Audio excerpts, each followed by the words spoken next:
Hello, সবাইকে আমন্ত্রণ। আজ থেকে স্পার্টাকাসের দ্বিতীয় সিজনের এক্সপ্লেইন শুরু হচ্ছে। আপনারা যারা প্রথম সিজনের এক্সপ্লেইন এখনও দেখেননি তারা আগে সেটা দেখে আসুন। আচ্ছা, আরে এটা তো বলতেই হবে তাই না? কারণ আপনারা প্রথম সিজন না দেখলে দ্বিতীয় সিজন তো বুঝবেন না। সেজন্যই একই কথা প্রত্যেক ভিডিওতে বারবার বলতে হয়। তাছাড়াও স্পার্টাকাসের প্রথম সিজনের কৃতদাস গ্ল্যাডিয়েটর হিসেবে স্পার্টাকাসের উত্থান এবং সে কীভাবে দাসত্বের শৃঙ্খল ভেঙে বিদ্রোহী হয়ে উঠেছিল সেই পুরো ইতিহাসটাও সেখানে দেখানো হয়েছে। সো সেটা তো আগে দেখতেই হবে বন্ধু, তারপরে না এটা শুরু করতে হবে। তো আশা করি বুঝতে পেরেছেন, আর বকবক না করছি, চলুন এবার শুরু করি আজকের এক্সপ্লেইন। তবে তার আগে কিছু কথা বলতেই হবে। স্পার্টাকাসের দ্বিতীয় সিজনের মোট 10টা পর্ব রয়েছে। প্রতিটা পর্বের ডিটেল এক্সপ্লেইন করার চেষ্টা করেছি আমি, তবে প্রতিটা পর্বের ডিউরেশন আপনাদের মতামতের উপর ভিত্তি করে দেওয়ার চেষ্টা করব এবং সেগুলো দ্রুতই দেওয়া হবে। তাই দ্বিতীয় সিজন জুড়ে আশা করি সাথে থাকবেন। তবে যারা স্পার্টাকাসের ভক্ত ইতিমধ্যে হয়ে গিয়েছেন তাদের জন্য একটা দুঃসংবাদ রয়েছে, আর সেটা হচ্ছে প্রথম সিজনে আমরা যাকে স্পার্টাকাস হিসেবে রোল প্লে করতে দেখেছিলাম তাকে আর এই সিজন থেকে পরের সিজনগুলোতে দেখা যাবে না। প্রথম সিজনে স্পার্টাকাস চরিত্র অভিনয় করা অস্ট্রেলিয়ান অভিনেতা অ্যান্ডি ওয়েটফিল্ড 2011 সালে ক্যান্সারে মৃত্যুবরণ করেন। ফলে দ্বিতীয় সিজন থেকে অভিনেতা রিয়াম ম্যাকেলট্রিকে স্পার্টাকাস চরিত্রের জন্য বেছে নেওয়া হয়েছিল। কয়েকটা পর্ব তার সাথে মানিয়ে নিতে আপনাদের আপাতত কষ্ট হবে মনে করছি, তবে আশা করছি সিরিজ এগোনোর সাথে সাথে এই বিষয়টা আপনাদের সাথে অ্যাডজাস্ট হয়ে যাবে। তো অ্যান্ডি ওয়েটফিল্ডের প্রতি শ্রদ্ধা জানিয়ে শুরু করছি আজকের এক্সপ্লেইন। বাতিয়াটাসের ডেরা থেকে পালানোর সময় স্পার্টাকাস সকল কৃতদাস সহযোদ্ধা এবং গ্ল্যাডিয়েটরদের নেতৃত্ব দিয়েছিল, কিন্তু তখনও বাতিয়াটাসের ওখানে কিছু রোমান সৈন্য রয়ে গিয়েছিল যারা তাদের পালানোর পথে বাধা হয়ে দাঁড়ায়। কিন্তু স্পার্টাকাস, ক্রিক্সাস সহ সবাই ছিল একজন পোড় খাওয়া যোদ্ধা, তাই রোমান সৈন্যদের শেষ করা তাদের জন্য খুব একটা কঠিন হয়নি। সৈন্যদের মেরে তাদের থেকে দরকারি জিনিসপত্র নিয়েছিল ওরা।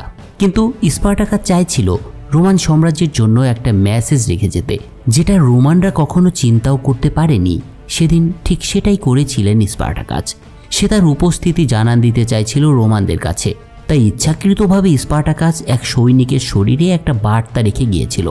তার মূল লক্ষ্য ছিল এই বার্তার মাধ্যমে গ্রেবারকে প্রলুব্ধ করা। স্পার্টাকাস জানতো তার খবর যখন গ্রেবারের কাছে পৌঁছাবে তখন কি ভীষণ ভয়ঙ্কর হয়ে উঠবে লোকটা।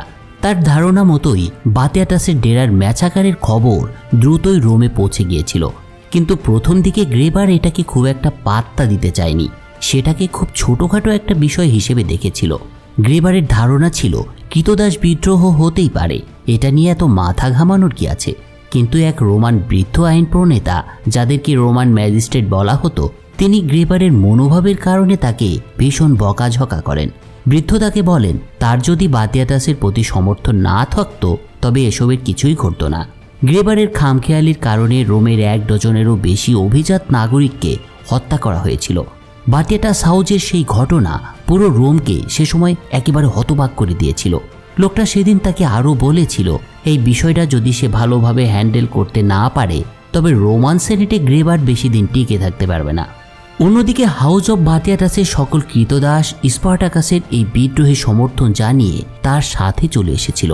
কৃতদাসদের সংখ্যা বেশি হওয়ার কারণে তারা নোংরা একটা ভূগর্ভস্থ টানেলে আপাতত লুকিয়ে থাকার সিদ্ধান্ত নেয়। স্পার্টাকাস জানতো তার বিদ্রোহ দমনের জন্য পুরো রোমান ব্যাটালিয়ন তাদের পিছনে লাগবে, কিন্তু বেশ কয়েকদিন সেই টানেলে অবস্থানের পর তাদের খাদ্য সংকট দেখা দেয়। খাবার ফুরিয়ে আসায় আশেপাশে লোকালয়ে যাওয়ার প্রস্তুতি নিতে শুরু করেছিল এই গ্ল্যাডিয়েটররা। কিন্তু স্পার্টাকাস জানতো সে তার সাথে যাদের নিয়ে এসেছে বা তার সঙ্গে যারা রয়েছে তারা একটা হিংস্র এবং বর্বর যোদ্ধা। এদের সামলে রাখা তার জন্য খুব একটা সহজ কাজ হবে না। তাই সে ক্রিক্সাসের সাথে বিষয়টি নিয়ে আলোচনা করে এবং এদেরকে হ্যান্ডেল করার জন্য তাকে রাজি করানোর চেষ্টা করে। কিন্তু ক্রিক্সাস তখনও তার প্রেমিকা নিভিয়ার শোকে অন্ধ হয়েছিল, তাই স্পার্টাকাসের কোনো কথার প্রতি তার তেমন কোনো মনোযোগই ছিল না। এসব বাদ দিয়ে সে নিভিয়াকে খোঁজার জন্য বা তার অবস্থান জানার জন্য প্রচণ্ড উদ্বিগ্ন হয়ে উঠেছিল সে। এসবের মধ্যেই ভারোর স্ত্রী একদিন স্পার্টাকাসকে জানায় তার 2 সন্তান এখনও বাড়িতে রয়েছে, তাদেরকে ছেড়ে এই অবস্থায় সে আর এখানে থাকতে পারবে না। ভারোর স্ত্রীর মনোভাব বুঝতে পেরে স্পার্টাকাস তাকে দ্রুত বাচ্চাদের কাছে যেতে নির্দেশ দেয় এবং তাদেরকে নিয়ে সে যেন রোম থেকে চলে যায় সেটাও বলে সে। পরদিন চলে যাওয়ার সময় স্পার্টাকাস ভারোর স্ত্রীকে বেশ কিছু অর্থও তার সাথে দিয়ে দিয়েছিল, কারণ তখনও স্পার্টাকাসের মধ্যে ভারোর প্রতি অপরাধবোধ ভীষণভাবে কাজ করত। ভারোর প্রতি স্পার্টাকাসের এই মনোভাবের কারণটা কি ছিল সেটা যারা প্রথম সিজনের স্টোরিটা দেখেছেন তারা বুঝতে পারছেন। অন্যদিকে বাতিয়াতাস হাউজের ঘটনা শোনার পর এবং সেই বৃদ্ধ ম্যাজিস্ট্রেটের কথার গুরুত্ব দিয়ে গ্রেবার একদিন তার বাহিনী নিয়ে কাপোয়া এসে পৌঁছায়। সেই ম্যাসাকারের পর এটাই ছিল রোমের কোনো প্রধানের কাপোয়ার এই প্রাসাদে আসার সময় সে তার স্ত্রী এলিসিয়াকেও সাথে নিয়ে এসেছিল। প্রথমে তার গন্তব্য ছিল বাতিয়াতাসের প্রাসাদ, দ্য হাউজ অব বাতিয়াতাস। কিন্তু প্রাসাদে পৌঁছে এলিসিয়ার মনে একটা অস্বস্তি হতে শুরু করে। তার মনে পড়ছিল এই বাতিয়াতাস হাউস কয়েকদিন আগেও একেবারে প্রাণ চাঞ্চল্যে ভরপুর ছিল। এখানে থাকতে এলিসিয়া যে উচ্ছৃঙ্খল জীবনযাপন করত সেই বিষয়গুলো মন থেকে মুছে ফেলতে পারছিল না মহিলা। তবে মনে মনে এখানকার উপরে তার প্রচণ্ড রাগ হচ্ছিল। সে সময় সেখানে উপস্থিত দুজন মেয়ের উপরে এলিসিয়া তার রাগ ছাড়ে, কিন্তু হঠাৎ এলিসিয়া ভয়ঙ্কর কিছু একটা দেখে চিৎকার করে ওঠে। তার চিৎকারে গ্রেবার সেখানে পৌঁছালে দেখা যায় মৃত বাতিয়াতাসের স্ত্রী লিডিয়া ছেঁড়া পোশাকে তাদের দিকে ধীরে ধীরে এগিয়ে আসছে। সেই মুহূর্তে মহিলাকে দেখে মানসিকভাবে বিপর্যস্ত মনে হচ্ছিল। আর এটাই তো হওয়া স্বাভাবিক, তাই না? উত্তরটা সেই প্রথম সিজনে। আশা করি সেটা দেখে এসেছেন। আসলে একজন ভিক্ষুকের মতো লাগছিল লিডিয়াকে, অথচ এই কয়েকদিন আগেও এখানকার সবচেয়ে প্রভাবশালী মহিলা ছিল এই লিডিয়া। এলিসিয়া সেদিন লিডিয়াকে দেখে প্রচণ্ড ভয় পেয়ে যায়, কারণ শুধুমাত্র লিডিয়াই এলিসিয়ার সব গোপন বিষয়গুলো জানত। সে সময় সে যখন এলিসিয়াকে সেসব ব্যাপারে বলতে শুরু করেছিল তখন গ্রেবার রেগে যায় লিডিয়ার প্রতি। এর কিছু সময় পর এক রোমান অফিসার এসে গ্রেবারকে কিছু একটা বলতে শুরু করায় তার মনোযোগ অন্যদিকে সরে যায়। আসলে লিডিয়া অলৌকিকভাবে সেই ম্যাসাকার থেকে বেঁচে গিয়েছিল, যেটাকে সে দেবতাদের কাছ থেকে তার প্রতি আশীর্বাদ হিসেবে দেখতে শুরু করেছিল। তো সেই অফিসার গ্রেবারকে এটাই বুঝিয়েছিল লিডিয়াকে বাঁচিয়ে রাখলে সে ভবিষ্যতে হয়তো স্পার্টাকাসকে খুঁজে পেতে তাদের সাহায্য করতে পারবে। দেখা যায় গ্রেবার সেনার এই পরামর্শটা মেনে নিয়েছে। আর বলাই বাহুল্য, গ্রেবারের দয়ায় সেদিন লিডিয়া বেঁচে থাকতে সক্ষম হয়। সেদিন সন্ধ্যায় এলিসিয়া লিডিয়ার সাথে আবার দেখা করে এবং তার সাথে কথা বলে, তাকে বোঝার চেষ্টা করে যে লিডিয়ার সেই ঘটনার পরে তার সব স্মৃতি এখনও মনে আছে কিনা। আসলে এলিসিয়া তাকে জিজ্ঞাসাবাদের মাধ্যমে এটাই নিশ্চিত হতে চাইছিল লিডিয়া তার পুরনো স্মৃতি পুরোপুরি হারিয়ে ফেলেছে কিনা। অন্যদিকে সেই ভূগর্ভস্থ টানেলে স্পার্টাকাসের লোকদের মধ্যে দেখা দেয় প্রচণ্ড বিশৃঙ্খলা। রোমান সেনাবাহিনীকে কাপোয়াতে আসার কথা শুনে গ্ল্যাডিয়েটরদের মধ্যে আতঙ্ক ছড়িয়ে পড়েছিল। একদিন ওয়েনোমাস তাদের ওখানে আসে এবং সে তাদেরকে জানায় রোমান সেনা দলটা এখন কাপোয়ায় রয়েছে এবং তাদের নেতৃত্ব দিচ্ছেন গ্রেবার। আর এই খবরটা শুনে স্পার্টাকাস ওয়েনোমাসকে তার সাথে থাকার জন্য এবার অনুরোধ করে, কিন্তু ওয়েনোমাস তার কথাটা প্রত্যাখ্যান করে। বাতিয়াতাস হাউজের বিদ্রোহের দিন ওয়েনোমাস স্পার্টাকাসের সাথে এসেছিল না, কারণ ওয়েনোমাস তখনও বিশ্বাস করত গ্ল্যাডিয়েটরদের জন্য নির্ধারিত স্থান হচ্ছে কৃতদাস হিসেবে তার প্রভুর জন্য যুদ্ধ করা। এই বিদ্রোহ তাদের সাজে না, তাই সে স্পার্টাকাসের সাথে তাদের সাথে যোগ দিতে কোনো আগ্রহই দেখায়নি। তবে ওয়েনোমাস স্পার্টাকাসের জন্য একটা খবর নিয়ে এসেছিল। গ্রেবার শহরের একটা স্কোয়ারে পরের দিন ভোরে বক্তৃতা দেবেন, আর সেই বক্তৃতায় হয়তো গ্রেবার পালাতক কৃতদাসদের বিরুদ্ধে খুব খারাপ কিছু একটার আভাস দেবেন।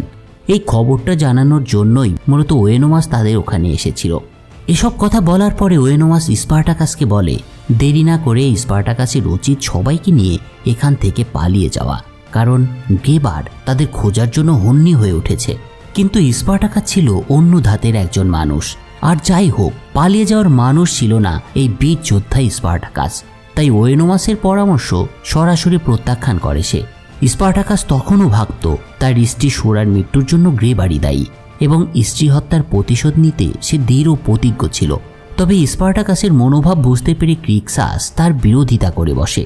সে বলে স্পার্টাকাসের আবেগপ্রবণ সিদ্ধান্ত তাদের সবার জন্যই বড় ধরনের ক্ষতির কারণ হতে পারে।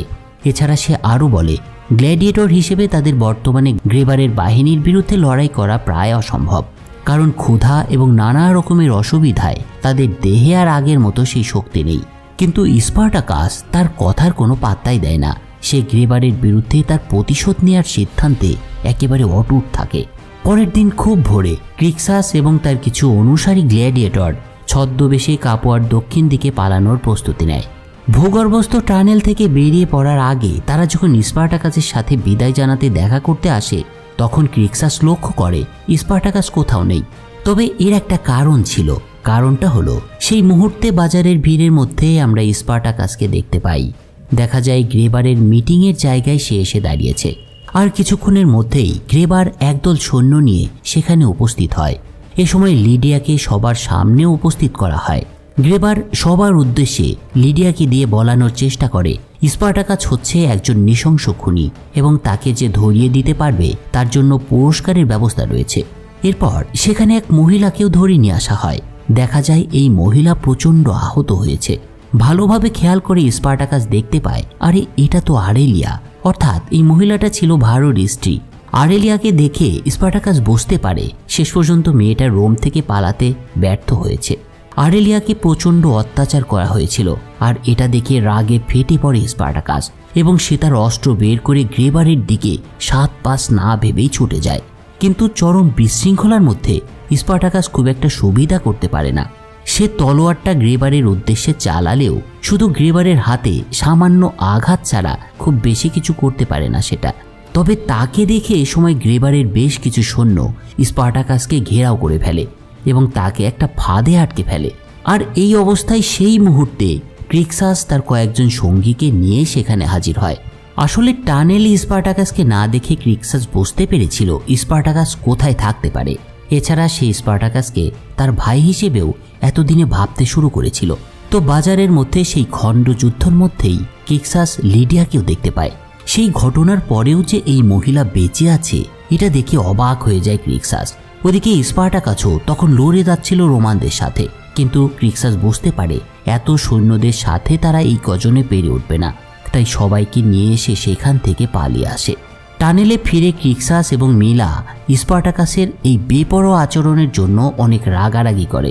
তারা তাকে এটাই বোঝাতে চেষ্টা করে একজন নেতার সবসময় যুক্তিশীল আচরণ করা উচিত। গ্রেবারকে হত্যার পরিণতি স্পার্টাকাসের মতো বীর যোদ্ধার অন্তত বোঝা উচিত ছিল। গ্রেবারকে হত্যা করা হলে রোমান সেনেট এতে প্রচণ্ড ক্ষিপ্ত হবে এবং তাদের হত্যা করার জন্য সত্যিকারের ভয়ঙ্কর একটা সেনাবাহিনী পাঠাবে। তো তাদের কথাবার্তা চলার সময় এলিকং নামে এক গ্ল্যাডিয়েটর সেখানে আরেলিয়াকে নিয়ে পৌঁছায়। বাজারের বিশৃঙ্খলতার মধ্যেই সে আরেলিয়াকে গ্রেবারের হাত থেকে বাঁচাতে পেরেছে। তবে আরেলিয়ার অবস্থা খুব একটা ভালো ছিল না। সে জানতো শীঘ্রই মারা যেতে চলেছে আরেলিয়া, তাই আরেলিয়া স্পার্টাকাসকে বিদায় জানাতে চেয়েছিল এবং তাকে অনুরোধ করতে চেয়েছিল তার অবর্তমানে স্পার্টাকাস যেন তার সন্তানদের ভারোর মতো জীবন বেছে নিতে না দেয়। এই সব কথাগুলোই ছিল আরেলিয়ার জীবনের শেষ কথা, কারণ তারপরেই ভারোর স্ত্রী মৃত্যুর কোলে ঢলে পড়ে। চোখের সামনে ভারোর স্ত্রীকে এভাবে চলে যেতে দেখে চোখ দিয়ে পানি গড়িয়ে পড়ে স্পার্টাকাসের। তবে সে আরেলিয়ার মৃত্যুর আগেই তাকে কথা দিয়েছিল সে তার সন্তানদের দেখে রাখবে। এরপর কয়েকদিন টানেলে অবস্থান করার পর এই পালাতক কৃতদাস গ্ল্যাডিয়েটররা কাপুয়ার দক্ষিণে পালানোর পরিকল্পনা শুরু করে। এইসব যোদ্ধারা সবাই জানতো যেখানেই তারা যাক না কেন তাদের একদিন না একদিন ধরা পড়তেই হবে রোমানদের হাতে এবং তাদের শেষ পরিণতি হিসেবে মৃত্যুকেই তাদের বেছে নিতে হবে। তবে সেসব চিন্তা ঝেড়ে ফেলে সবাই প্রথমে ক্রিক্সাসের সাথে নিভিয়াকে খুঁজতে বের হওয়ার সিদ্ধান্ত নেয়। এই সময়টাতে বাতিয়াদাসের মতো অন্য দাস মালিকরা ঠিকই তাদের আমোদ ফুর্তিতে মত্ত ছিল। বাতিয়াদাস ছিল এদেরই মধ্যে অন্যতম একজন। প্রাচীন রোমান সাম্রাজ্যের সাধারণ জীবনযাপনই ছিল এটা। অবাধ যৌন জীবন এবং পাশবিকতা অমানবিকতাকেই সঙ্গী করে সময় কাটত এই দাস মালিকদের। কিন্তু এদের মধ্যে অনেকেই বুঝতে পারছিল না তাদের জন্য সামনে কি বিপদ আসতে চলেছে। কারণ স্পার্টাকাস এবং তার সঙ্গীরা একের পর এক দাস ব্যবসায়ীদের বাড়িতে ইতিমধ্যেই আক্রমণ করতে শুরু করেছিল। তাদেরকে পরাস্ত করার পর তারা সেখানে কর্মরত সকল কৃতদাসদের মুক্ত করে দিতে শুরু করেছিল। মুক্তি লাভের পর যে কৃতদাসরা তাদের সাথে আসতে চাইতো তাদের এক জায়গায় জড়ো করে স্পার্টাকাস এই বলে তাদের আশ্বস্ত করত যে এখন থেকে তাদের আর ভয় পাওয়া উচিত নয়, তারা এখন একেবারে স্বাধীন এবং এখন থেকে তাদের কাউকেই প্রভু বলে আর ডাকতে হবে না। এরকম বেশ কয়েকটা ঘটনায় সফলতার কারণে স্পার্টাকাস আশা করছিল মুক্তিপ্রাপ্ত কৃতদাসদের অনেকেই তার সাথে রোমানদের বিরুদ্ধে বিদ্রোহে যোগ দেবে এবং শতাব্দীর পর শতাব্দী ধরে চলে আসা দাস প্রথার বিরুদ্ধে এই কৃতদাসরা শেষ পর্যন্ত রুখে দাঁড়াবে। স্পার্টাকাসের ধারণা মতোই মুক্ত হওয়ার পর বেশিরভাগ ক্রীতদাস স্পার্টাকাসের প্রতি আনুগত্য স্বীকার করে নেয়। স্পার্টাকাসের কথা শুনে দাসরা অত্যন্ত উত্তেজিত হয়ে ওঠে। একজন সাধারণ মানুষ হিসেবে বেঁচে থাকার যে শান্তি সেটা তারা বুঝতে পেরেছিল। স্পার্টাকাসের নাম তাদের কাছে তখন থেকে একটা অন্য অর্থ বহন করা শুরু হয়েছিল। এরকম একটা ঘটনায় ক্রিক্সাস একদিন এক দাস ব্যবসায়ীকে প্রচণ্ড মারধর করে এবং তার কাছে সে জানতে চায় তার প্রেমিকা নিভিয়ার কোনো খোঁজ সে জানে কিনা। নিভিয়ার কথা শোনার পর লোকটা জানায় বাতিয়াদাস কয়দিন আগে নিভিয়াকে এখানে পাঠিয়েছিল এবং তাদের বিনোদনের জন্য তাকে ব্যবহার করা হয়। তবে তারপরে নিভিয়াকে একটা গাড়িতে তুলে নিয়ে যাওয়া হয়। এরপর মেয়েটাকে কোথায় নিয়ে যাওয়া হয়েছে সেটা সে বলতে পারবে না। সব শোনার পরে ক্রিক্সাস প্রচণ্ড ক্ষোভে সেই দাস মালিককে হত্যা করে। সেদিনের বিজয়ের পর গ্ল্যাডিয়েটররা দাস মালিকদের সমস্ত সম্পদ নিজেদের দখলে নিয়ে নেয়। এমনকি সদ্য মুক্ত নারী দাসরাও গ্ল্যাডিয়েটরদের সাথে ভোগে মত্ত হয়ে ওঠে। এইসব অসংলগ্ন আচরণ দেখে এলিকং বলে, গ্রেবার এবং রোমান সৈন্যদের বিরুদ্ধে লড়াই করার জন্য আমাদের কিছু দক্ষ ক্রীতদাস খুঁজে বের করতে হবে। এখন যাদেরকে আমরা মুক্ত করছি এরা আসলে কোনো কাজেই আসবে না। এদের নিয়ে রোমানদের সাথে লড়াই করা কোনোভাবেই সম্ভব নয়। তবে এলিকংয়ের সাথে স্পার্টাকাসের দৃষ্টিভঙ্গির কিছুটা অমিল লক্ষ্য করা যায়। আসলে স্পার্টাকাস চাইছিল দাসদের ব্যক্তিগত গৌরব এবং স্বাধীনতা ফিরে আসুক এবং এদের নিয়েই সে শেষ পর্যন্ত রোমানদের সমগ্র দাস ব্যবস্থাকে বিলুপ্ত করবে। যদিও স্পার্টাকাসের চিন্তাভাবনা খুব ভালোই ছিল বলা যায়, কিন্তু বাস্তবতা ছিল একেবারেই ভিন্ন এবং নিষ্ঠুর। কারণ দাসত্বের মানসিকতা এই প্রতিটি ক্রীতদাসের হৃদয়ে গভীরভাবে গেঁথে গিয়েছিল। তাই দেখা যায় সেদিন রাতে স্পার্টাকাস এবং মিলা যখন একে অপরের সাথে ঘনিষ্ঠ হতে যাচ্ছে তখন হঠাৎ এক সদ্য মুক্ত ক্রীতদাস স্পার্টাকাসকে হত্যা করার চেষ্টা করে। তবে স্পার্টাকাস খুবই সতর্ক একজন মানুষ ছিল, তাই তার কোনো ক্ষতি হয় না। ছেলেটাকে নিরস্ত করে সে। এ সময় মিলা তাকে প্রশ্ন করে যে তাকে উদ্ধার করলো তাকে কেন সে হত্যা করতে চাইছে। মিলার কথার উত্তরে ছেলেটা বলে, আমি এখনও একজন দাস মালিকের ব্যক্তিগত দাস। আমার জীবন বেশ আরামদায়ক ছিল এবং আমাকে মর্যাদাও দেয়া হয়েছিল। এছাড়াও তার যুক্তি ছিল, যদিও আমি এখন স্বাধীন কিন্তু এতে আমার জীবনের নিশ্চয়তা নেই, তাই না? ছেলেটার কথাগুলো শুনে স্পার্টাকাস বুঝতে পারে দাসদের শারীরিক মুক্তি হয়তো সম্ভব, কিন্তু মানসিকভাবে এদের দাসত্ব থেকে মুক্ত করা খুবই কঠিন একটা কাজ। তাই সে দক্ষিণে পালানোর পরিকল্পনা বাদ দিয়ে এই দাস ব্যবসায়ীর বাড়িটাকেই নিজেদের আবাসস্থল হিসেবে ব্যবহার করার সিদ্ধান্ত নেয় এবং সেখানে একটা অস্থায়ী প্রশিক্ষণের জায়গা হিসেবে ব্যবহার করারও সিদ্ধান্ত নেয় সে। এভাবে সেই বাড়িতে 2 দিন অতিবাহিত হয়। 2 দিন পর উত্তর থেকে বেশ কয়েকজন রোমান সৈন্যকে সেই বাড়িতে আসতে দেখা যায়। তবে স্পার্টাকাসরা তাদের আসার বিষয়টা আগেই বুঝতে পেরে ঘরের মধ্যে লুকিয়ে পড়েছিল। রোমানরা বাড়ির উঠানে প্রবেশ করলে বিল নামে এক ক্রীতদাস তাদের সাথে দেখা করে এবং সেখানকার পরিস্থিতি সম্পর্কে তাদের বলে। তার কথাগুলো শুনে রোমান সৈন্যরা চলে যাওয়ার সময় হঠাৎ বিল তাদের বলে বসে ভেতরে এসে তারা কিছুটা সময় বিশ্রাম করতে চায় কিনা। বিলের এ ধরনের কথায় ভেতরে লুকিয়ে থাকা ক্রিক্সাস এবং স্পার্টাকাস সহ অন্যরা বিপদ টের পায়। তাই বাড়ির ভিতর থেকে বেরিয়ে এসে তারা রোমান সৈন্যদের আক্রমণ করে। 2 পক্ষের লড়াই চলাকালে দেখা যায় বিল এক মুহূর্তের জন্য ইতস্ত করে মাটি থেকে একটা তলোয়ার তুলে নেয় এবং স্পার্টাকাসকে আঘাত করতে আসা এক সৈন্যকে সাথে সাথে হত্যা করে। ছেলেটার এ ধরনের আচরণে স্পার্টাকাস বেশ খুশি হয়। সব রোমান সৈন্য মারা যাওয়ার পর ক্রিক্সাস এগিয়ে গিয়ে বিলের ঘাড় চেপে ধরে তার কাছে জানতে চায় সে কেন তাদের ভেতরে ডেকেছিল। আসলে স্পার্টাকাস মনে করেছিল বিল তাদের ধরিয়ে দেওয়ার জন্যই রোমানদের ভেতরে ডেকেছিল, কিন্তু তার কথার উত্তরে বিল বলে সৈন্যরা তার গলায় দাসদের পরানো লোহার আংটাটা দেখতে পায়নি, তাই তারা কিছুটা সন্দেহ করেছিল তাকে এবং হয়তো তারা এখান থেকে ফিরে গিয়ে বড় কোনো বাহিনী নিয়ে আসতো, তাই তাদের আমন্ত্রণ করেছিল সে নিশ্চিত ছিল ভেতরে ঢুকলে তারা তাদেরকে হত্যা করতে পারত। বিলের এ ধরনের ব্যাখ্যায় শেষ পর্যন্ত সবাই খুশি হয় তার প্রতি এবং একটা ভুল বোঝাবুঝির অবসান ঘটে। সবকিছুর পর স্পার্টাকাস বিলের বিচক্ষণতার খুব প্রশংসা করে। এরপর থেকে বিল তার গ্ল্যাডিয়েটর ভাইদের স্বীকৃতি পেয়েছিল এবং আনুষ্ঠানিকভাবে স্পার্টাকাসের সাথে বিদ্রোহে যোগ দিয়েছিল। কিন্তু রোমান সৈন্যরা কখনোই হাল ছাড়বে না এটা বোঝাই গিয়েছিল এবং সামনে আমরা দেখতে চলেছি কি লড়াই আসতে চলেছে এই পলাতক গ্ল্যাডিয়েটরদের জীবনে। কিছুদিন আগে ক্যাপোয়ার সেই বাজারে গ্রেবার স্পার্টাকাসের আক্রমণের শিকার হওয়ার পরে ভীষণ চিন্তায় পড়ে গিয়েছিল। আপনারা যারা এর আগের পর্বটা দেখেছেন তারা জানেন কিভাবে ঘটেছিল এই ঘটনাটা। স্পার্টাকাস সহ অন্য বিদ্রোহীরা কোথায় লুকিয়ে থাকতে পারে সেটা জানার জন্য মরিয়া হয়ে পড়েছিল গ্রেবার। তবে অনেক অনুসন্ধানের পর সে অবশেষে জানতে পেরেছিল স্পার্টাকাস সহ তার সকল বিদ্রোহীরা ভূগর্ভস্থ একটা টানেলে লুকিয়ে আছে। তাই একদিন গ্রেবার তার সৈন্যদের নির্দেশ দেয় সেই টানেলটাকে ঘিরে ফেলতে। কিন্তু আমরা তো আগেই দেখেছি স্পার্টাকাস তার সঙ্গীদের নিয়ে ইতিমধ্যে পালিয়ে গিয়েছিল সেখান থেকে, কিন্তু তারা কোথায় গিয়েছিল সেটা জানা ছিল না গ্রেবারের। তাই টানেলে কৃতদাসদের না পেয়ে সে আবার তার অনুসন্ধানের পরিধি বাড়াতে শুরু করে, কিন্তু এই খোঁজ চালিয়ে যাওয়ার জন্য তার কাছে পর্যাপ্ত সৈন্যবল ছিল না।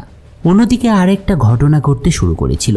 গ্রেবার আগেই নেমেসিস নামে তার এক অফিসারকে অনুরোধ করেছিল স্পার্টাকাসকে ধরার জন্য তাকে সাহায্য করতে। এই নেমেসিস ছিল এক ম্যাজিস্ট্রেটের চাচাতো ভাই এবং রোমান সেনেটের একজন বিশিষ্ট ব্যক্তি। নেমেসিসের কাছে খবর ছিল স্পার্টাকাস বিভিন্ন জায়গায় দাস ব্যবসায়ীদের আস্তানায় হামলা করছে, আর এই দাস ব্যবসায়ীরা ছিল রোমের অর্থনীতির প্রধান প্রাণশক্তি। বলাই বাহুল্য উভয় পক্ষই স্পার্টাকাসকে বন্দী করার জন্য মরিয়া হয়ে উঠেছিল এবং পুরস্কার ঘোষণা করেছিল।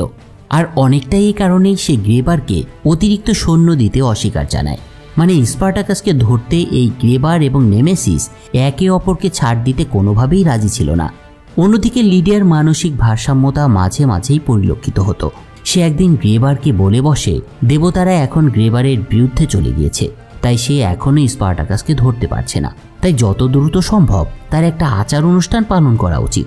এই রোমান জেনারেল গ্রেবার ধর্মে বিশ্বাস করত। সে জানত এলিসিয়া গর্ভবতী, তাই সে এই আচার অনুষ্ঠান খুব সিরিয়াসভাবে পালন করতে চাইছিল। ফলে একদিন সে বাজারে গিয়ে একটা ভেড়া কিনে নিয়ে আসে বলি দেওয়ার জন্য। তবে এলিসিয়া কিন্তু লিডিয়ার এইসব কুসংস্কারপূর্ণ কথাবার্তা কখনোই বিশ্বাস করেনি। কিন্তু সেদিন বাজারে একটা ঘটনা ঘটেছিল। তারা যখন ভেড়াটা কিনছিল তখন অনেক লোক সেখানে জড়ো হয় এবং বলা নেই কওয়া নেই লিডিয়ার কাছে এসে তারা আশীর্বাদ চাইতে শুরু করে। এই অবস্থা তৈরি হওয়ার অন্যতম কারণ ছিল গ্রেবার। গ্রেবার প্রথম যেদিন লিডিয়াকে জনসম্মুখে হাজির করেছিল সেদিনের পর থেকে লিডিয়া মানুষের মনে একটা স্থান করে নেয়। যেহেতু সে অনেক বড় আঘাত ইতিমধ্যে সহ্য করে বেঁচে গিয়েছিল, তাই কুসংস্কারাচ্ছন্ন বেশিরভাগ মানুষ বিশ্বাস করতে শুরু করেছিল লিডিয়ার মধ্যে নিশ্চয়ই কোনো ঐশ্বরিক ক্ষমতা রয়েছে, না হলে সে এই অবস্থাতেও বেঁচে থাকতে পারত না। তার প্রতি মানুষের এ ধরনের আগ্রহ দেখে লিডিয়া এটাকে একটা সুযোগ হিসেবে বেছে নেয় এবং সেই জনতাকে সে আশীর্বাদ করে। লিডিয়া এমন ভাব দেখায় যে তাদের ধারণাই সত্যি। তবে এলিসিয়া বুঝতে পেরেছিল এটি লিডিয়ার একটা কৌশল ছাড়া কিছু নয়। যা হোক, লিডিয়া যখন লোকদের সঙ্গে কথা বলছে তখন আলখাল্লা পড়া একটা মূর্তিকে তার দিকে এগিয়ে আসতে দেখা যায়। লোকটা কোনো কথা না বলে তাকে একটা চিরকুট ধরিয়ে দিয়ে সেখান থেকে দ্রুত কেটে পড়ে। এই চিরকুটটা কে দিল এবং কেন দিল সেটা আমরা একটু পরেই জানতে পারবো। ওদিকে স্পার্টাকাসকে ধরার জন্য গ্রেবার একেবারে মরিয়া হয়ে উঠেছিল। আমরা আগেই দেখেছি স্পার্টাকাসকে ধরতে যাতে বেশি সংখ্যক সেনা দেয়া হয় সেজন্য ম্যাজিস্ট্রেটের সাথে একদিন একটা বৈঠক করতে দেখা যায় তাকে। কিন্তু এতদিনে পরিস্থিতি অনেকটাই পরিবর্তন হয়ে গিয়েছিল রোমের। কে স্পার্টাকাসকে আটক করার কৃতিত্ব লাভ করবে সেই নিয়ে রোমের প্রধান জেনারেলদের মধ্যে একটা মনস্তাত্ত্বিক প্রতিযোগিতা শুরু হয়ে গিয়েছিল। কিন্তু গ্রেবার তার কর্তৃত্ব জাহির করার চেষ্টা করেছিল যথারীতি। সে রোমান কর্তৃপক্ষকে এটাই বুঝিয়েছিল যে স্পার্টাকাসকে ধরার জন্য তার একটা বাধ্যবাধকতা রয়েছে এবং একটা বিশেষ দায়িত্ব আছে। সে যদি একবার স্পার্টাকাসকে বন্দী করতে পারে তবে এটা পুরো রোম সাম্রাজ্যের জন্য গৌরব বয়ে আনবে। কিন্তু তার এত যুক্তির পরেও নেমেসিসের প্রতি জেনারেলদের সমর্থন গ্রেবারের থেকে অনেক বেশি ছিল, আর এতে গ্রেবারও বেশ রাগান্বিত হয়ে যায়। অন্যদিকে পরের দৃশ্যে দেখা যায় ভূগর্ভস্থ এক ফাইট প্রতিযোগিতা চলছে, যেটা প্রাচীন রোমের আরেকটা বিশেষ ইভেন্ট ছিল। আপনারা একটা বিষয় কি খেয়াল করেছেন? এই রোমান সাম্রাজ্য বা রোমান কালচারে এই নৃশংসতা, যৌনতা এবং মারামারি হানাহানি ছিল তাদের বিনোদন এবং নিত্যদিনের সকল চাহিদার প্রধান একটা উপজীব্য বিষয়। আমার আসলেই ভাবতে অবাক লাগে, মানুষ আসলে অসভ্য ছিল সেই সময়টাতে। আচ্ছা যাক সে কথা। তো ভূগর্ভস্থ সেই লড়াইয়ে সাদা রঙে আচ্ছাদিত একজন লোককে হাজির করা হয় এক সময়। একটু ভালোভাবে খেয়াল করলে বোঝা যায় এই লোকটা গ্ল্যাডিয়েটরদের কোচ ওয়েনোমাউস। এ সময় একই সাথে দুটো প্রতিযোগিতা দেখানো হয়। এর একটা ছিল ওয়েনোমাউসের তরুণ বয়সের একটা ঘটনা। সেই বয়স থেকে ওয়েনোমাউসের যুদ্ধ দক্ষতা ছিল একেবারে অসামান্য পর্যায়ের। তিনি সবার কাছেই মৃত্যুর ছায়ার মতোই ভয়ঙ্কর ছিলেন।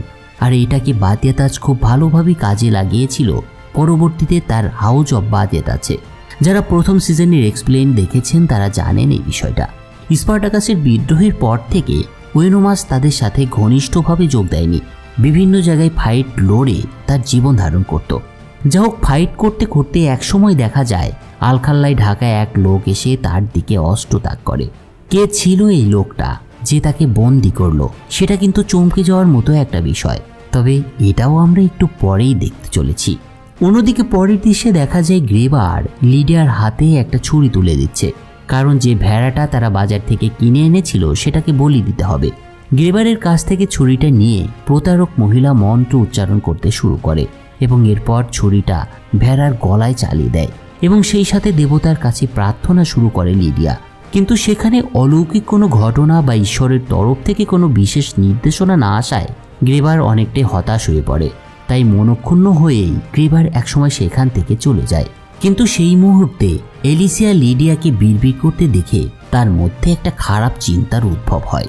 এলিসিয়া ভাবে যদি সে এখন লিডিয়াকে শেষ করে দেয় তবে তার নিজের নোংরা অতীতের ঘটনাগুলো চিরতরে ধামাচাপা পড়ে যাবে। আর এই চিন্তা থেকে এলিসিয়া নিঃশব্দে একটা ছুরি হাতে নিয়ে পেছন থেকে তাকে মেরে ফেলার প্রস্তুতি নেয়। কিন্তু তার এই কাণ্ডে বাধা তৈরি করে এক দাসী সেখানে প্রবেশ করলে লিডিয়াকে হত্যার পরিকল্পনা থেকে সরে আসতে হয় এলিসিয়াকে। অন্যদিকে দেখা যায় গ্রেবার যখন হলের মধ্যে পায়চারি করছে ঠিক তখন কোচ ওয়েনোমাসকে তার সামনে দিয়ে নিয়ে যাওয়া হয়। আর এটা দেখে প্রচণ্ড অবাক হয়ে যায় গ্রেবার। আর ওয়েনোমাসকে যে ধরে নিয়ে যাচ্ছে সে হচ্ছে আসুর, মানে বাতিয়াতাস হাউজের সেই কৃতদাস যাকে বাতিয়াতাস মুক্ত করে দিয়েছিল। এবং আপনারা জানেন সে কত বড় একজন ধূর্ত কৃতদাস ছিল তখন। যারা আপনারা প্রথম সিজন দেখেছিলেন তারা আসুরকে ভালোভাবেই চেনেন।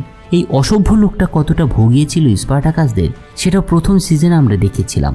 এখন তারই কিছু নমুনা আপনারা আবার দেখতে পাবেন।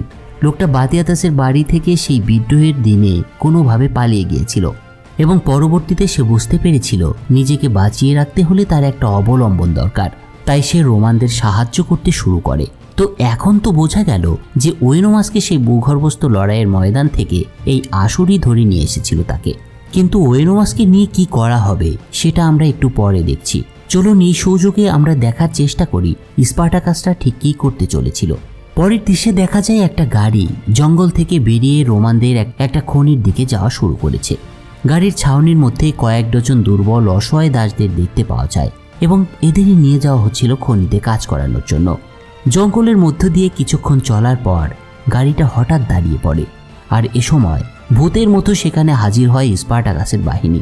বয়ে নিয়ে যাওয়া গাড়িটার রোমান রক্ষীদের তারা একেবারে কচু কাটা করে। সবাইকে মেরে স্পার্টাকাস সেই দাসদেরকে উদ্ধার করে এবং রোমান সেনাদের থেকে পোশাক জুতো সহ প্রয়োজনীয় জিনিসপত্র লুট করে নেয়। এই কৃতদাসদের উদ্ধার করার পর ক্রিক্সাস নিভিয়াকে খোঁজার জন্য গাড়ির কোচওয়ানের কাছে তার কথা জানতে চায়।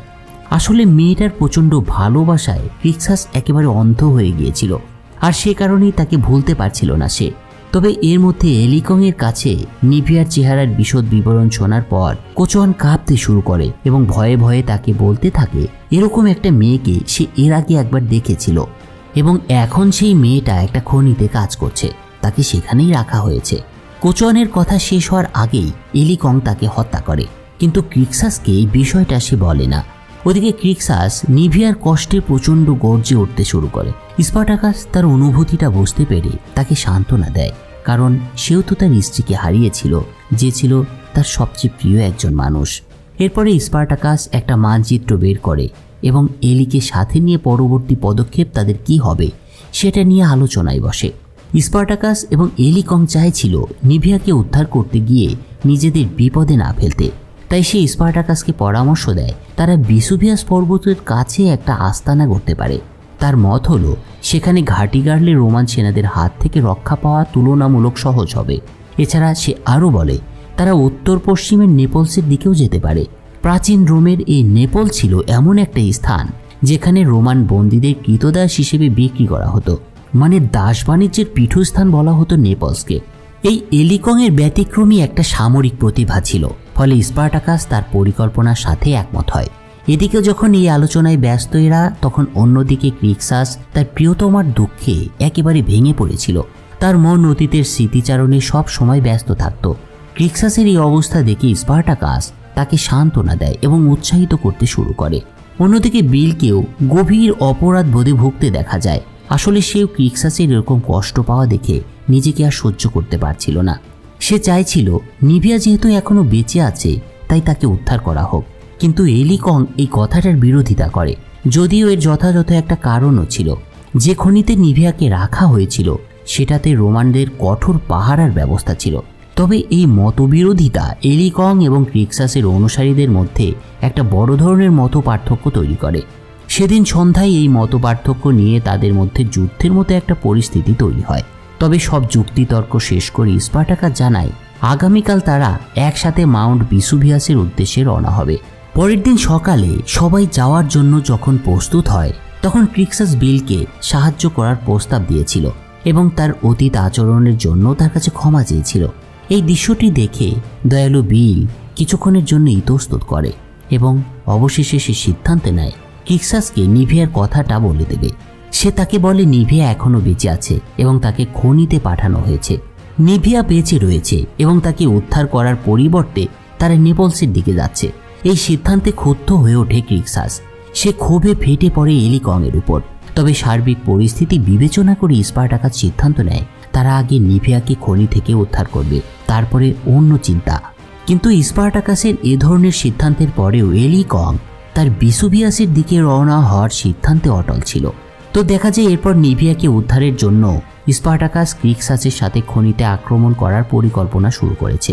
কিন্তু এলি কং এ ধরনের তাড়াহুড়ো সিদ্ধান্তে হতাশ হয়ে পড়েছিল। তার কথা হলো এক মহিলার জন্য অন্য গ্ল্যাডিয়েটরদের জীবন ঝুঁকিতে ফেলা কি ঠিক হবে? তবে এলি কংয়ের এ ধরনের কথায় ক্ষিপ্ত হয়ে ওঠে ক্রিক্সাস। ফলস্বরূপ গ্ল্যাডিয়েটরের দলটি আবারও বিভক্ত হয়ে যায়। এলি কংয়ের অনুগত অনুগামীরা তাকে অনুসরণ করতে শুরু করে এবং তারা কিছুক্ষণের মধ্যেই ভিসুভিয়াসের দিকে যাওয়ার সিদ্ধান্ত নেয়। অপ্রিয় হলেও এলি কংয়ের এই সিদ্ধান্তটা সঠিকই ছিল। এলি কংয়ের বুদ্ধিমান পদক্ষেপ রোমান সেনাবাহিনীর সাথে ভবিষ্যৎ যুদ্ধের জন্য একটা মূল্যবান অর্থবহ বার্তা রেখে গিয়েছিল। সেটা কি ছিল ভবিষ্যতে আমরা দেখতে পাব, কিন্তু এ পর্যায়ে আমরা দেখার চেষ্টা করব ওয়েনোমাসকে ধরে নিয়ে আসার পর আশুর তার সাথে ঠিক কী করতে চলেছিল। বাতেরাসের বাড়িতে অবস্থান করা গ্রেবারের কাছে ওয়েনোমাসকে নিয়ে আসার পরে তার উপরে অমানবিক নির্যাতন চালানো হয়। ওয়েনোমাসের পিঠে উত্তপ্ত একটা লোহার পাত দিয়ে ব্র্যান্ডিং করে দেওয়া হয়। কিন্তু একজন শক্ত সামর্থ্য এবং কঠিন মানসিকতার যোদ্ধা হিসেবে ওয়েনোমাসের খ্যাতি ছিল চারিদিকে। তাই এই নির্যাতনের পরেও তখনও তাকে নীরব থাকতেই দেখা যায়। তবে রোমান সেনাদের নির্যাতনের পর তাকে আশুরের হাতে তুলে দেওয়া হয়। এরপর আশুর মেতে ওঠে ওয়েনোমাসের উপরে প্রতিশোধ নিতে। দুটো কাঠের খুঁটির সাথে বেঁধে চাবুক মারতে শুরু করে সে তাকে। সেদিন অন্ধকার না হওয়া পর্যন্ত বেত্রাঘাত চলতে থাকে। নিজের খায়েশ মেটানোর পাশাপাশি ওয়েনোমাসের উপরে অত্যাচার হচ্ছিল মূলত স্পার্টাকাস কোথায় রয়েছে সেটা জানার জন্য।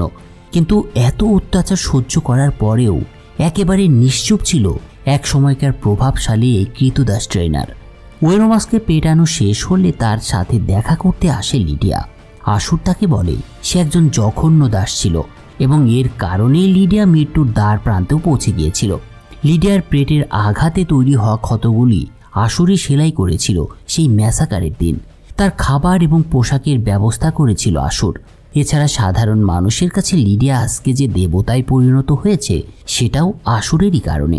অবশেষে আশুর লিডিয়াকে আরও বলে ওয়েনোমাস স্পার্টাকাসের অবস্থান কখনোই বলবে না। এরা দুজন এখন আলাদা থাকলেও তাদের মানসিকতা এক। ক্রীতদাস সবসময় শুধু ক্রীতদাসদেরকেই সাপোর্ট করে, আর এটা আমাদেরকে মেনে নিতে হবে। আশুরের কথাগুলো শোনার পর লিডিয়া ওয়েনোমাসকে একটা প্রস্তাব দেয়। সে বলে যদি ওয়েনোমাস তার প্রতি আনুগত্য স্বীকার করে তবে সে বেঁচে যাবে। কিন্তু ওয়েনোমাস রাগে দাঁত চেপে সেটা অস্বীকার করে। কিন্তু এ সময় সে নিভিয়াকে খোঁজার ব্যাপারে গ্ল্যাডিয়েটরদের পরিকল্পনার কথাটাও বলে দেয়। ওয়েনোমাস এটা কেন করেছিল সেটা ঠিক বোঝা গেল না। তবে খবরটা শুনে প্রচণ্ড বুদ্ধিমান আশুর অনুমান করে যে খনিতে নিভিয়াকে বন্দি করে রাখা হয়েছে সেখানে হয়তো উদ্ধার অভিযানের চেষ্টা করা হবে এবং এতে তাদের হয়তো লাভই হবে। যা হোক, অন্যদিকে এর পরের দৃশ্যে দেখা যায় একটা গাড়ি ধীরে ধীরে নিভিয়াকে যেখানে বন্দি করে রাখা হয়েছে সেই খনির দিকে চলতে শুরু করেছে। এই খনির ভেতরে হাজার হাজার ক্রীতদাসকে প্রচণ্ড পরিশ্রম করানো হচ্ছিল। শুধুমাত্র জীবন বাঁচানোর তাগিদে লোকগুলো নিদারুণ কষ্টের জীবনযাপন করছিল। স্পার্টাকাস একসময় একজন কৃতদাসীর ছদ্মবেশে সতর্কতার সাথে সেই খনিতে প্রবেশ করে। এখানে তার একমাত্র উদ্দেশ্য ছিল ক্রিক্সাসের প্রিয়তমা নিভিয়াকে উদ্ধার করা। আর এই পরিকল্পনাটা তারা আগের দিন বিকেলেই করেছিল এবং যেটা আমরা গত পর্বের শেষের দিকে দেখতে পেয়েছিলাম। তবে সে জানতো যদি এখানে কিছু একটা ভুল হয়ে যায় তবে তাদের পালানো এখান থেকে সম্ভব নাও হতে পারে। ওদিকে খনিতে প্রবেশ করা সেই গাড়িতে বিল একজন কৃতদাস মালিকের ভূমিকায় অবতীর্ণ হয়েছিল এবং অন্যদের কৃতদাসের ছদ্মবেশে খনির তত্ত্বাবধায়কের কাছে এই দাসদেরকে সমর্পণ করে সে। কিন্তু খনির তত্ত্বাবধায়ক ওভারসিয়ার তাকে জিজ্ঞাসা করে সে কেন এত দেরি করলো এবং এই দেরির জন্য তাকে ক্ষতিপূরণ দিতে হবে। আসলে এটা ছিল একটা বাহানা মাত্র সেই ওভারসিয়ারের, কারণ দেখা যায় ফাইন হিসেবে কৃতদাসদের মধ্য থেকে সেই লোকটা মিলাকে এবার একটা খুপড়িতে নিয়ে যায়। সেখানে ওভারসিয়ার মিলাকে ধর্ষণ করার চেষ্টা করে। আসলে এটাই ছিল ক্ষতিপূরণ। কিন্তু মিলা এই সময় দেখতে পায় সেখানে এই খনির একটা ম্যাপ রাখা রয়েছে, যেটাতে খনির পূর্ব সেক্টরের গভীরতা সম্পর্কেও ডিটেইলে বর্ণনা করা হয়েছে। ম্যাপটা দেখেই মিলা বুঝতে পারে এই ম্যাপ তার দরকার, তাই সে ওভারসিয়ারকে প্রলুব্ধ করে এবং সে এমন ভাব করে যেন সে তার প্রস্তাবে রাজি। কিন্তু ওভারসিয়ার যখন তার দিকে এগিয়ে আসে তখন মিলা এই পিশাচ লোকটাকে সেখানেই হত্যা করে। এদিকে মিলা ভেতরে থাকায় বাইরে স্পার্টাকাস বেশ উদ্বিগ্ন হয়ে উঠেছিল। তবে সেই সময় একজন প্রহরী ধীরে ধীরে স্পার্টাকাসের কাছে এগিয়ে আসে এবং ছদ্মবেশে থাকায় স্পার্টাকাসকে চিনে ফেলে সে। এই লোকটা কলোসিয়ামের যুদ্ধে তাকে গ্ল্যাডিয়েটর হিসেবে দেখেছিল এক সময়, আর তাকে চিনে ফেলার বিষয়টাও এবার স্পার্টাকাসও বুঝতে পারে। আর তাই বিনা দ্বিধায় স্পার্টাকাস এবং তার সঙ্গীরা সেখানকার অন্য রক্ষীদেরও এবার একত্রে আক্রমণ করে। কিছুক্ষণের মধ্যেই রক্ষীদের সবাইকে তারা মেরে ফেলে। তারপর স্পার্টাকাস তার দুজন লোককে গার্ডদের ইউনিফর্ম পরিয়ে সেখানে পাহারায় নিযুক্ত করে এবং অন্যদেরকে নিয়ে সে খনির ভেতরে প্রবেশ করে। ওদিকে এর মধ্যেই মিলা বাইরে বেরিয়ে এসেছিল এবং তাদের সাথে যোগ দিয়েছিল। তো খনির ভেতরে প্রবেশ করার পর তারা নিভিয়াকে কোথাও খুঁজে পায় না। এরপর তারা খনির শ্যাফটের কেন্দ্রস্থলে এসে পৌঁছায়। আবছা আলো স্যাঁতসেঁতে পরিবেশের মধ্যে অগণিত নগ্ন এবং মেহনতি কৃতদাসদের দেখে স্পার্টাকাসের চেহারা এবার গম্ভীর হয়ে ওঠে। এ সময় সে সেখানেই ঘোষণা করে পরিস্থিতি স্বাভাবিক হলে এই সমস্ত কৃতদাসদের মুক্ত করবে সে। ওদিকে ততক্ষণে ক্রিক্সাস তার প্রিয়তমা নিভিয়ার জন্য একেবারে উদ্বিগ্ন হয়ে উঠেছিল। আবেগকে নিয়ন্ত্রণ না করতে পেরে একসময় সে নিভিয়ার নাম ধরে জোরে জোরে ডাকতেও শুরু করে। কিন্তু ক্রিক্সাস তার প্রিয়সীর কাছ থেকে কোনোই সাড়া পাচ্ছিল না। কিন্তু হঠাৎ একটা জায়গায় বিল কাঁধের দাসদের চিহ্নযুক্ত এক নারী দাসীকে দেখে ক্রিক্সাসকে সেখানে ডেকে নিয়ে আসে। মেয়েটাকে দেখে ক্রিক্সাস নিজের মধ্যে একটা উত্তেজনা টের পায়। আসলে এটাই ছিল নিভিয়া। ধীরে ধীরে ক্রিক্সাস এবার তার প্রেমিকার হাত শক্ত করে আঁকড়ে ধরে এবং তারা প্রচণ্ড আবেগে একে অপরকে জড়িয়ে ধরে। অনেকদিন পরে নিভিয়াও তার প্রিয়তমকে দেখতে পেয়েছিল। অবশেষে দীর্ঘ প্রতীক্ষার পর ক্রিক্সাসকে কাছে পেয়েছিল নিভিয়া। ওদিকে ওরা যখন ভেতরে রয়েছে তখন প্রবেশ পথে গ্রেবারের এক লেফটেন্যান্ট সেখানকার পরিস্থিতি পর্যবেক্ষণ করতে আসে। আর এদের মধ্যে এবার আসুরকেও দেখা যায়। আসুর এখানে এসেছিল ওয়েনোমাসের কাছ থেকে শোনা সেই কথার প্রেক্ষিতে। আর এই রক্ষী সেজে থাকা কৃতদাসী লোকদেরকে দেখেই আসুর বুঝতে পেরেছিল এরা কারা। তাই সে কোনো কথা না বলেই হঠাৎ প্রবেশদ্বারের রক্ষীদের উপর আক্রমণ করে এবং তাদেরকে হত্যা করে সে। এই বিষয়টা দেখে অন্য সেনারা যখন তাকে ধরতে যাবে তখন সে রক্ষীদের হাতে ছাপ দেয়া কৃতদাসদের চিহ্নগুলো দেখায় এবং সবার কাছে বলে এরা আসলে স্পার্টাকাসের সাথে পালিয়ে আসা কৃতদাস। আসুরের কথায় আশ্বস্ত হয়ে রোমান সেনারা স্পার্টাকাসের দলকে ধরতে এবার খনির মধ্যে প্রবেশ করে। এর কিছুক্ষণের মধ্যেই স্পার্টাকাসদের মুখোমুখি হয় তারা এবং দুই পক্ষের মধ্যে শুরু হয় প্রচণ্ড লড়াই। এক পর্যায়ে রোমান সৈন্যরা একটা আবদ্ধ জায়গায় এই পুরো দলটাকে আটকে ফেলে। তবে সে সময় স্পার্টাকাস লক্ষ্য করে এই বদ্ধ সংকীর্ণ জায়গায় তাদের শক্তি প্রয়োগ করার মতো তেমন কোনো উপায়ই নেই। সে আরও লক্ষ্য করে এই সৈন্যদের মধ্যে এবার আসুরও রয়েছে। এই অবস্থায় আর কোনো দ্বিধা না করে স্পার্টাকাস সবাইকে কভার করে এবং পিছু হটতে নির্দেশ দেয়। তবে মিলা তার সাথে নিয়ে আসা সেই ম্যাপ বরাবর অনুসরণ করতে থাকে এবং পুরো দলকে তার পেছনে পেছনে আসতে বলে। এই ম্যাপটা সেদিন পুরো স্পার্টাকাসের দলটাকে ভীষণভাবে সাহায্য করেছিল। খনির সুড়ঙ্গ ধরে কিছু সময় এগোনোর পর তারা একটা লোহার গেট দেখতে পায় এবং সেদিকে এগিয়ে যায়। কিন্তু পালাতে কিছুটা দেরি হয়ে যাওয়ায় ক্রিক্সাস শেষ পর্যন্ত ধরা পড়ে যায় রোমান সেনাদের হাতে এ সময় সে রোমান সেনাদের সাথে লড়াই করার চেষ্টাও করে, কিন্তু করলে কি হবে? আসুরের আঘাতে আহত হয় ক্রিক্সাস এবং শেষ পর্যন্ত বন্দী হয় সে। ক্রিক্সাসের এই অবস্থা দেখেও স্পার্টাকাসের লোহার দরজা বন্ধ করে নিভিয়াকে নিয়ে চলে যাওয়া ছাড়া আর কোনো উপায় ছিল না। আর ভাগ্যের কি নির্মম পরিহাস! সাময়িক সময়ের জন্য হলেও ক্রিক্সাস এবং নিভিয়া মিলিত হলেও আবার তারা আলাদা হয়ে গিয়েছিল। এরপর খনি থেকে বেরিয়ে পলাতক গ্ল্যাডিয়েটররা পাশের জঙ্গলে লুকিয়ে পড়ে। অন্যদিকে আসুর সহ গ্রেবারের সৈন্যরা পিছু নিয়ে ধীরে ধীরে জঙ্গলের মধ্যে তাদের দিকে অগ্রসর হতেও শুরু করেছিল। পালানোর সময় বেশ কিছু ক্রীতদাস স্পার্টাকাসদের থেকে বিচ্ছিন্ন হয়ে যায়। তবে তাদের খুঁজতে গিয়ে স্পার্টাকাস দেখতে পায় রোমান সেনাদের দেখে সে বুঝতে পারে এরা তাদের খোঁজেই এসেছে। তাই সে পাতায় ঢাকা ঝোপের মধ্যে গিয়ে লুকিয়ে পড়ে এবং তারপর সেনাদের উপরে নজর রাখতে চেষ্টা করে সে। কিছুক্ষণের মধ্যেই একদল সৈন্য যখন তার পাশ কাটিয়ে চলে যাচ্ছিল, তখন মনস্তাত্ত্বিক চাপ সহ্য করতে না পেরে নিভিয়া পালানোর চেষ্টা চালায়। আর এই বিষয়টা টের পেয়ে যায় রোমান সেনারা। ফলে মুহূর্তের মধ্যে গ্ল্যাডিয়েটররা রোমানদের সাথে ভয়ঙ্কর এক যুদ্ধে লিপ্ত হয়। একসময় সৈন্যরা নিভিয়াকে ধরেও ফেলে এবং তাকে মাটিতে ফেলে দেয় তারা। যখন মনে হচ্ছিল নিভিয়ার জীবন প্রদীপ নিভে যেতে চলেছে, তখন মিলা সে সৈনিকের কোমরে লাফিয়ে উঠে তাকে একাধিক ছুরিকাঘাত করে হত্যা করে। সেখানে একটা ভয়ানক যুদ্ধের পর স্পার্টাকাস এবং তার সহযোদ্ধারা মিলে সব রোমান সৈন্যকে হত্যা করে ফেলে। কিন্তু স্পার্টাকাস খেয়াল করছিল তার মাত্র কয়েকজন যোদ্ধা তখন আর বেঁচে আছে। তবে যারা মারা গিয়েছিল তাদের কবর দেওয়ার ব্যবস্থা করা হয়। তবে এর কিছুক্ষণ পর সেখানে স্পার্টাকাসের অনুগামীদের আরেকটি দল এসে উপস্থিত হয়। এরপর সবাই মিলে যাত্রা করে সামনে এগিয়ে যাওয়ার। কিন্তু নিভিয়া দুর্বল হয়ে পড়ায় একসময় মাটিতে লুটিয়ে পড়ে সে। প্রচণ্ড নির্যাতন সহ্য করে নিভিয়ার দুর্বল শরীর আর সহ্য করতে পারছিল না এই ধকল।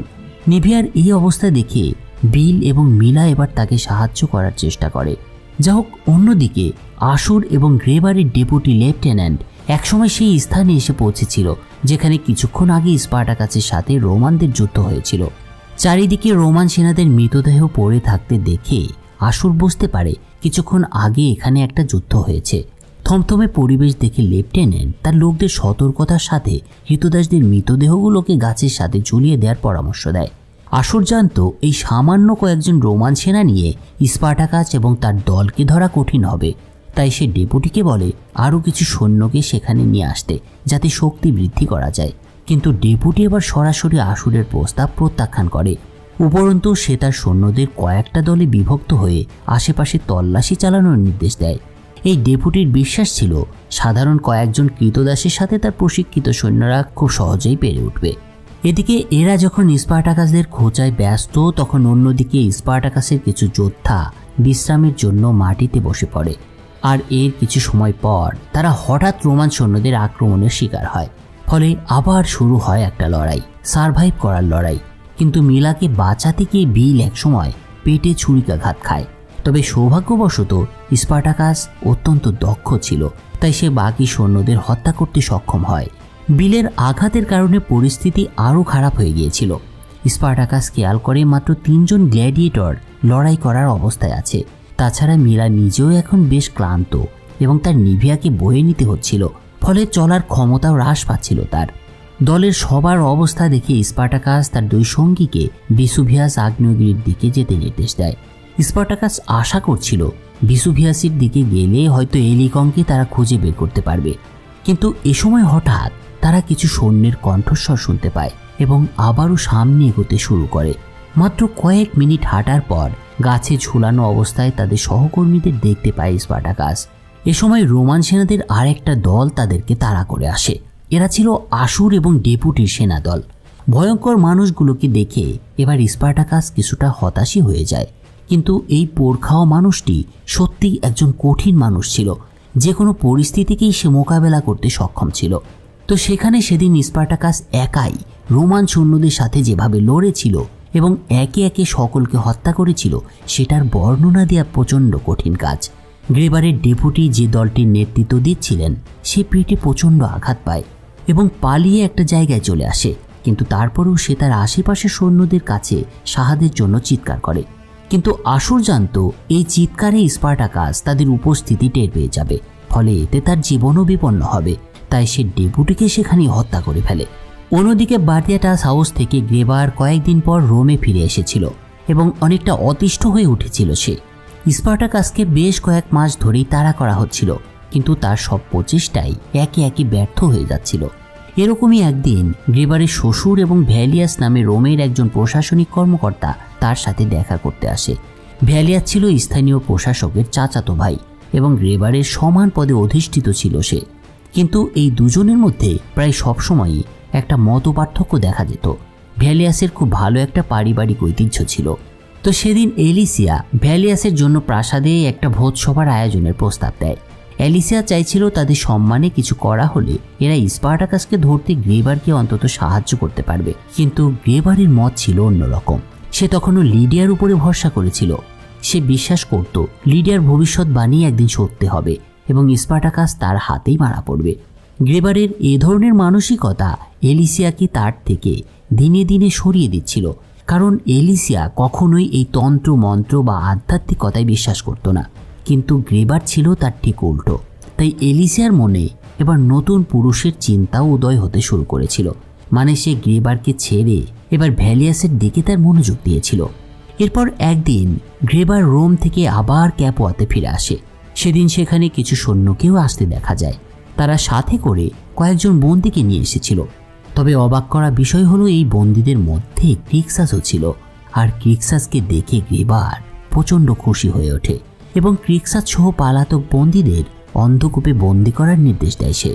সেই অন্ধকূপে ক্রিক্সাসের সাথে দেখা হয় কোস ওয়েনোমাসের।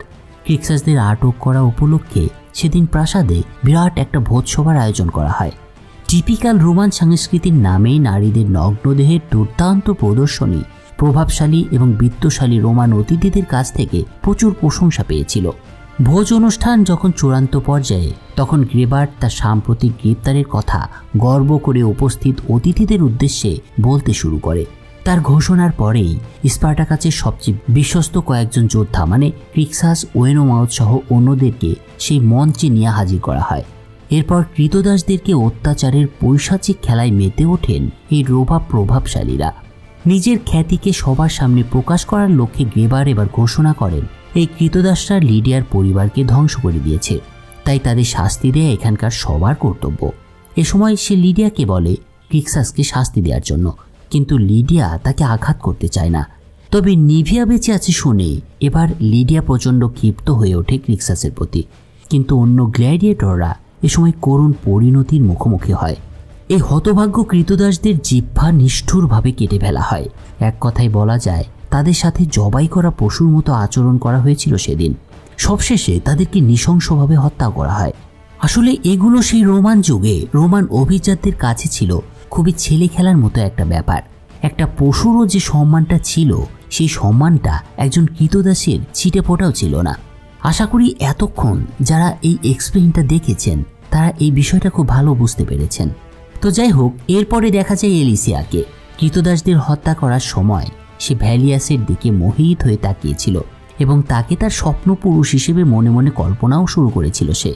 এলিসিয়া ভেবেছিল গ্রেবারের চেয়ে বেশি সক্ষম এবং প্রতিশ্রুতিশীল এই ভ্যালিয়াস। তার এই চিন্তার কথা এলিসিয়া সেদিন একসময় তার বাবার কাছেও জানায়। কিন্তু তার বাবা এসব কথা শুনে তাকে বলে গ্রেবার এখনও তোমার স্বামী এবং সে এমন কোনো কাজ করেনি যে তাদের পরিবারের সুনামকে নষ্ট করবে, আর তাকে তোমার এখনই বেছে নিতে হবে। এছাড়া এলিসিয়া এখন গ্রেবারের সন্তানকে তার পেটে ধারণ করছে, তাই এ ধরনের হাস্যকর চিন্তাভাবনা এলিসিয়া যেন এখনই ত্যাগ করে। কিন্তু প্রচণ্ড স্বার্থপর এলিসিয়া তার মনোভাবের কিন্তু বিন্দুমাত্র পরিবর্তন করেছিল না। সে ভ্যালিয়াসকে খুঁজে বের করে তাকে তার ভালোবাসার কথা জানায়। ধূর্ত ভ্যালিয়াসও এলিসিয়ার প্রস্তাবে রাজি হয়ে যায়। সে চিন্তা করে যদি দুই পরিবারে একত্রিত হয় তবে তাদের সম্পদ এবং ক্ষমতা অনেক বৃদ্ধি পাবে। কিন্তু এই পরিণতির সফল করার জন্য দুটো সমস্যা ছিল। এর একটা হচ্ছে এলিসিয়ার পেটের সন্তান এবং অন্যটি হচ্ছে গ্রেবারের সাথে বিবাহ বিচ্ছেদ। তো কি হয়েছিল এ দুটোর বিষয়ে সেটা আমরা সময় হলেই দেখতে পাবো। কিন্তু এরপরে দেখা যায় লিডিয়া এলিসিয়ার বাবাকে লক্ষ্য করছে এবং তার কাছে এগিয়ে আসছে। আর তারপরেই সে বুড়ো লোকটির সাথে শারীরিক সম্পর্কে মেতে ওঠে। কি জটিল একটা ব্যাপার এবং এদের রুচিবোধ। তো সেই জটিল মুহূর্তে এলিসিয়া এই দৃশ্যটা দেখতে ফেলে। কিছুক্ষণ পর লিডিয়া যখন বাইরে বেরিয়ে আসে তখন সে তাকে ভীষণ রাগ করতে শুরু করে এমনকি ক্ষুব্ধ হয়ে এলিসিয়া লিডিয়ার মুখে জোরে একটা থাপ্পড় বসিয়ে দেয় এবং তারপর তাকে শ্বাসরোধ করে হত্যা করারও চেষ্টা চালায়। কিন্তু সেই মুহূর্তে লিডিয়া একটা চাল চেলে বসে, বুদ্ধিমতী মহিলা বলতেই হবে। সে এলিসিয়াকে জানায় তার বাবা গ্রেবারের সাথে তার বিয়ে ভেঙে দিতে ইচ্ছুক। লিডিয়ার এই কথা শুনে এলিসিয়া এবার একটা হোঁচট খায় আর স্বাভাবিকভাবে সে শান্ত হয়। আসলে সে তো এটাই চাইছিল এবং এটা বলাই বাহুল্য যে সে লিডিয়াকে তখন মুক্ত করে দেয়। মূলত এভাবেই একাধিকবার লিডিয়া তার কৌশল ব্যবহার করে বেঁচে গিয়েছিল। আর অন্যদিকে স্পার্টাকাস এবং তার 4 জনের দল তখনও পালানো অব্যাহত রেখেছিল। সারা রাত ধরে চলার পর দূর থেকে তারা ভিসুভিয়াস আগ্নেয়গিরির দেখাও পাচ্ছিল। তবে সেই মুহূর্তে সৈন্যদের একটা ছোট স্কোয়াড তাদের কাছে এসে থামে আর স্পার্টাকাস ভাবে এবার আর তার শেষ রক্ষা হলো না, কারণ পথের ক্লান্তি, ক্ষুধা এবং রোমানদের সাথে অনেকক্ষণ ধরে যুদ্ধের কারণে তার শরীরে আর কোনো শক্তি অবশিষ্ট ছিল না। কিন্তু তারপরেও আসন্ন বিপদের মুখোমুখি হওয়ার জন্য স্পার্টাকাস এবং মিলা তাদের শেষ শক্তি দিয়ে লড়াই করার সিদ্ধান্ত নেয়। কিন্তু কিছুক্ষণের মধ্যেই তারা বুঝতে পারে এই লোকগুলো রোমান সৈন্য নয়, এরা তাদের ভাই এলিকং এবং তার সঙ্গীরা। এদের সাথে তাদের জীবন ও মৃত্যুর একটা বন্ধন তৈরি হয়েছে। অতীতে ভুল বোঝাবুঝি যাই হোক না কেন, সত্যিকারের ভাইরা সবসময় ভাইদের পাশেই থাকে। আর এটা ছিল একে অপরের জন্য সবচেয়ে গুরুত্বপূর্ণ একটা মুহূর্ত। এলিকংদের দেখে মিলা এবার আনন্দে কান্না করে ফেলে। অনেক ভাইকে উৎসর্গ করে অবশেষে কিছুটা নিরাপত্তার নিশ্চয়তা পাইছে। তবে যাই হোক, ক্রিক্সাস এবং ওয়েনোমাস কিন্তু তখনও গ্রেবারের হাতে বন্দী ছিল এবং তাদের উদ্ধার করা খুব একটা সহজ কাজ ছিল না। কিন্তু কিভাবে তাদের উদ্ধার করা হয়েছিল? নাকি তারা মারা গিয়েছিল গ্রেবার এবং আসুরের হাতে? গ্রেবারের শ্বশুর একটা কাঠের স্তম্ভের নিচে আটকা পড়ে আছে। এটা খেয়াল করে গ্রেবার তার দিকে এগিয়ে যায় এবং তার দিকে কঠিন দৃষ্টিতে তাকায়। এ সময় বৃদ্ধ তাকে বারবার অনুরোধ করে তাকে মুক্ত করতে, কিন্তু গ্রেবার তার শ্বশুরকে সাহায্য করতে অস্বীকার করে এবং সেই সাথে স্তম্ভটাকে তুলে তার উপরে আরও ভালোভাবে চাপিয়ে দেয়। এভাবে বারবার আঘাতে সে মেরে ফেলে তার শ্বশুরকে। এটা কেন ঘটল? গ্রেবারের শ্বশুর তো তাকে পছন্দই করত এবং সেটা গ্রেবার জানত। তাহলে গ্রেবার এটা কেন করলো? চলুন সেই পেছনের কাহিনীটাই এবার শুনে আসি। কয়েকদিন আগে গ্রেবার তার লেফটেন্যান্ট এবং আসুরকে শতাধিক সৈন্যসহ স্পার্টাকাসকে বন্দি করার জন্য একটা খনিতে পাঠিয়েছিল। আপনাদের মনে আছে নিশ্চয়ই, আমরা গত পর্বে এটা দেখেছিলাম। লেফটেন্যান্টের ঔদ্ধত্যের কারণে গ্রেবারের সেনাবাহিনী প্রায় নিশ্চিহ্ন হয়ে গিয়েছিল স্পার্টাকাসের হাতে, এটাও আমরা গত পর্বে দেখেছি। এবং তারা স্পার্টাকাসকে ধরতে স্বাভাবিকভাবে ব্যর্থ হয়েছিল। ব্যর্থ মিশন শেষ করে আসুর মৃত লেফটেন্যান্টকে সাথে নিয়ে পরদিন গ্রেবারের কাছে ফিরে আসে। আর এই দৃশ্য দেখে গ্রেবার রাগে একেবারে আগুন হয়ে যায়, কারণ লেফটেন্যান্ট শুধুমাত্র গ্রেবারের একজন অনুগত সৈনিকই ছিল না, সে ছিল তার প্রিয় সেনাপতি। লেফটেন্যান্টকে হারিয়ে গ্রেবার অনেকটা অসহায় হয়ে পড়েছিল এবং তার সামনে সেই মুহূর্তে শুধুমাত্র আসুর দাঁড়িয়েছিল। কিন্তু এই লোকটাকে সে তখনও ভালোভাবে চিনে উঠতে পারেনি। মনে প্রচণ্ড রাগ এবং আসুরের ব্যর্থতার কারণে গ্রেবার শেষ পর্যন্ত আসুরকে বন্দি করার নির্দেশ দেয়। এদিকে গ্রেবারের ব্যর্থতার খবর পেয়ে তার শ্বশুর খুব হতাশ হয়ে পড়ে। ফলে তার মেয়ে মানে গ্রেবারের স্ত্রী অ্যালিসিয়ার কথা চিন্তা করে সে ভ্যালিয়াসের সাথে তার সম্পর্কের বিষয়টি নিয়েও চিন্তা ভাবনা শুরু করে দেয়। মানে তার প্রতি বুড়ো এবার আগ্রহী হয়ে ওঠে। সেই সাথে গ্রেবারের পরিবর্তে ভ্যালিয়াসকে তার মেয়ের জন্য যোগ্য পাত্র হিসেবে মনে করতে শুরু করে। এরপর একদিন বৃদ্ধ সরাসরি ভ্যালিয়াসের কাছে যায় এবং তাকে বলে সে চাইলে তার মেয়ে অর্থাৎ গ্রেবারের স্ত্রী অ্যালিসিয়াকে বিয়ে করতে পারে। বাবার এই মতামত জেনে অ্যালিসিয়াও সেদিন ভীষণ খুশি হয়েছিল। তবে অ্যালিসিয়াকে বৃদ্ধ বলেছিল গ্রেবারকে ডিভোর্স দেওয়ার আগে সে যেন তাকে এই বিষয়টা না জানায়। কিন্তু এত সবের পরেও একটা সমস্যা কিন্তু রয়ে গিয়েছিল। সেটা হলো অ্যালিসিয়ার পেটে ছিল বাচ্চা এবং সেটা থেকে অ্যালিসিয়াকে প্রথমে পরিত্রাণ পেতে হতো এবং সে সেটা চাইছিল। আর এজন্য পরের দিন দ্বিধাগ্রস্ত অ্যালিসিয়া গর্ভপাতের সিদ্ধান্ত নেয়। কিন্তু তখন লিডিয়া তাকে বাধা দেয়। লিডিয়া অ্যালিসিয়াকে বলে তুমি যদি এটা করো তবে তোমার স্বামী তোমাকে সন্দেহ করবে। আর লিডিয়ার কথায় একটু ভেবে অ্যালিসিয়া শেষ পর্যন্ত গর্ভপাতের সিদ্ধান্তটা বাতিল করে। আসলে কোনো একটা কারণে লিডিয়া চায়নি অ্যালিসিয়া তার সন্তানকে হত্যা করুক। এটা হতেও পারে সম্ভবত তখন তার নিজের সন্তান হারানোর কথাটা মনে পড়ছিল। কিন্তু এর ফলে কি ঘটেছিল সেটা আমরা একটু পরেই দেখব। ওদিকে লিডিয়া কারাগারে বন্দি আসুরের সাথে এক সময় দেখা করে। আসুরের সাথে দেখা করে তাকে একটা চাবি দেয় লিডিয়া। চাবিটা ছিল তার হাতের শেকল খোলার চাবি। অনেকটা কৃতজ্ঞতা বোধ থেকেই লিডিয়া সেদিন আসুরকে এই চাবিটা দিয়েছিল। তো পরের দিন সকালে ওয়েনোমাস এবং বন্দি ক্রিক্সাসকে যুদ্ধের মাঠে নিয়ে আসা হয়। এদের ভাগ্যে এমন পরিণতি কিভাবে হলো সেটা আমরা কিন্তু আগের পর্বে দেখেছিলাম, তাই যারা এখনো আগের পর্বটা দেখেননি তারা প্লিজ সেটা আগে দেখে আসুন। তো এদিকে আসুর নিজেকে মুক্ত করার পর গ্রেবারকে গিয়ে বলে অ্যালিসিয়া গর্ভপাতের ওষুধ খেয়ে তার পেটের সন্তানকে হত্যা করতে যাচ্ছে, আর এই খবরটা আসুর লিডিয়ার কাছ থেকেই জেনেছিল।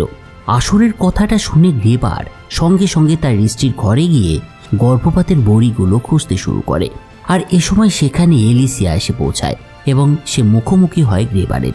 এলিসিয়া তাকে জানায় তার বাবা তাদের বিবাহিত সম্পর্কটা ভেঙে দেওয়ার সিদ্ধান্ত নিয়েছেন, অর্থাৎ এলিসিয়া গ্রেবারকে ডিভোর্স দিতে চাইছিল এবং সে ভ্যালিয়াসকে বিয়ে করতেও চাইছিল, আর এটাও সে জানায় গ্রেবারকে। কথাগুলো বলেই এলিসিয়া সেখান থেকে বেরিয়ে আসে। আর এলিসিয়ার এ ধরনের সিদ্ধান্তে স্বাভাবিকভাবে গ্রেবারের পক্ষে মেনে নেওয়া খুব একটা সম্ভব ছিল না। এ সময় তাকে দেখে মনে হচ্ছিল তার চোখ খুনের নেশায় পরিপূর্ণ হয়ে গিয়েছে। এরপর সেখান থেকে গ্রেবার কলোসিয়ামের গ্যালারিতে গিয়ে বসে। আর এই কলোসিয়ামেই ক্রিক্সাস এবং ওয়েনোমাসকে অন্য একটা গ্রুপের বিরুদ্ধে লড়াই করার জন্য নিয়ে আসা হয়েছিল।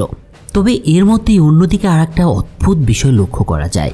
স্পার্টাকাস নিঃশব্দে একটা আন্ডারগ্রাউন্ড জলাশয় থেকে বের হয়ে আসে। এ সময় তার সাথে তার আরও কয়েক সঙ্গীকেও দেখা যাচ্ছিল। এর একটু পরেই তারা কিছু রোমান সৈন্যকে হত্যা করে এবং তাদের পোশাক পরে রোমান সেনার ছদ্মবেশ ধারণ করে। আর এবার বোঝা যায় আসল বিষয়টা কি। তারা যেখানে এসে পৌঁছেছিল সেই জায়গাটা হচ্ছে এই কলোসিয়ামের নিচের একটা অংশ। রোমান যোদ্ধাদের পোশাক পরে তাদের মধ্যে একজন যুদ্ধক্ষেত্রে প্রবেশ করে। এদিকে ওয়েনোমাস এবং ক্রিক্সাসকে দেখা যায় অন্য একটা দলের মুখোমুখি হতে চলেছে। লড়াইয়ের জন্য তাদের যে অস্ত্রগুলো দেয়া হয়েছিল সেগুলো ছিল ভোঁতা এবং তাদের হাতে হাতকড়া পরানো ছিল। মূলত একটা অবধারিত মৃত্যুর দিকে ঠেলে দেওয়া হয়েছিল এক সময়কার এই পরাক্রমশালী কৃতদাস যোদ্ধাদেরকে। পলাতক বন্দীদের হত্যার একটা নাটক মঞ্চস্থ হতে চলেছিল এখানে। তো কিছুক্ষণের মধ্যেই তারা অন্য গ্ল্যাডিয়েটর বাহিনীর মুখোমুখি হয়। এই দলের নেতা ছিল অ্যাডিওর নামে এক কিংবদন্তি যোদ্ধা। বন্ধুরা, এর পরিচয় আমি একটু পরে আপনাকে জানিয়ে দিচ্ছি। তো এই অ্যাডিওরের আগে থেকেই ওয়েনোমাসের সাথে পরিচয় ছিল এবং এদের মধ্যে তিক্ত একটা সম্পর্কও বিরাজমান ছিল। তাই একে অপরকে দেখা মাত্রই এরা এবার নিজেদের শক্তি প্রয়োগের জন্য সর্বশক্তি দিয়ে ঝাঁপিয়ে পড়ে। আচ্ছা, দেরি না করে চলুন এবার এই অ্যাডিওরের বিষয়টা জেনে নেওয়া যাক। অ্যাডিওর ছিল বাতিয়াতাসের ওখানের এক সময়কার শক্তিশালী এক কৃতদাস গ্ল্যাডিয়েটর। বাতিয়াতাস কে ছিল সেটা আশা করি এখানে আর এক্সপ্লেইন করতে হবে না।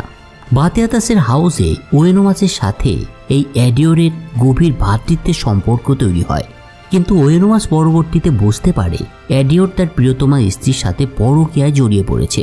কিন্তু একদিন ভুলবশত বিষযুক্ত ওয়াইন পান করার পর ওয়েনোমাসের স্ত্রী অ্যাডিওরের কোলের উপরেই মারা যায়। আর সেই বিষয়টা দেখে ফেলে ওয়েনোমাস। সেদিনের পর থেকে এই দুজনের মধ্যে ভ্রাতৃত্বের সম্পর্ক ছিন্ন হয়ে যায়। পরবর্তীতে ওয়েনোমাস স্ত্রী হত্যার প্রতিশোধ নিয়ে নিজেকে কিছুটা সান্ত্বনা পাওয়ার জন্য অ্যাডিওরকে হত্যা করার চিন্তাও শুরু করে। আর অন্যদিকে অ্যাডিওরও অপরাধ বোধে ভারাক্রান্ত হয়ে ওয়েনোমাসের প্রতি অনুতপ্ত হয়। সেই ঘটনার পরে অ্যাডিওর একদিন বাতিয়াতাসের ওখান থেকে চলে আসে এবং তারপরে অনেকটা ফ্রিল্যান্সার যোদ্ধা হিসেবে বিভিন্ন জায়গায় লড়াইয়ে মুখোমুখি হতো সে। তো এই ছিল মূলত অ্যাডিওরের গল্প। তবে এই পুরো কাহিনীটা যদি আপনারা দেখতে চান তাহলে এটা নিয়ে স্পার্টাকাসের এই 3টা সিজনের আগে আর একটা সিজন তৈরি হয়েছিল। তবে সেটার সাথে এটার কাহিনীর খুব একটা সম্পর্ক নেই, তাই সেটা আমি স্কিপ করে গিয়েছি। তো যাই হোক, এদিকে দুই গ্রুপের মধ্যে যুদ্ধ একেবারে বিভৎস পর্যায়ে এসে পৌঁছেছিল। অপরপক্ষ সংখ্যায় বেশি হওয়ায় ক্রিক্সাস এবং ওয়েনোমাস তাদের সাথে খুব একটা সুবিধা করতে পারছিল না। ময়দানে যখন যুদ্ধ চলছে তখন কলোসিয়ামের নিচে দেখা যায় মিলাকে। সে তার বাহিনী নিয়ে কলোসিয়ামের গ্যালারির কাঠের খুঁটিগুলোতে আগুন ধরিয়ে দিতে শুরু করে। আগুনে পুরো কাঠের থামগুলো একসময় দুর্বল হয়ে আসলে সেগুলোর সাথে দড়ি বেঁধে টানতে শুরু করে দেয় তারা।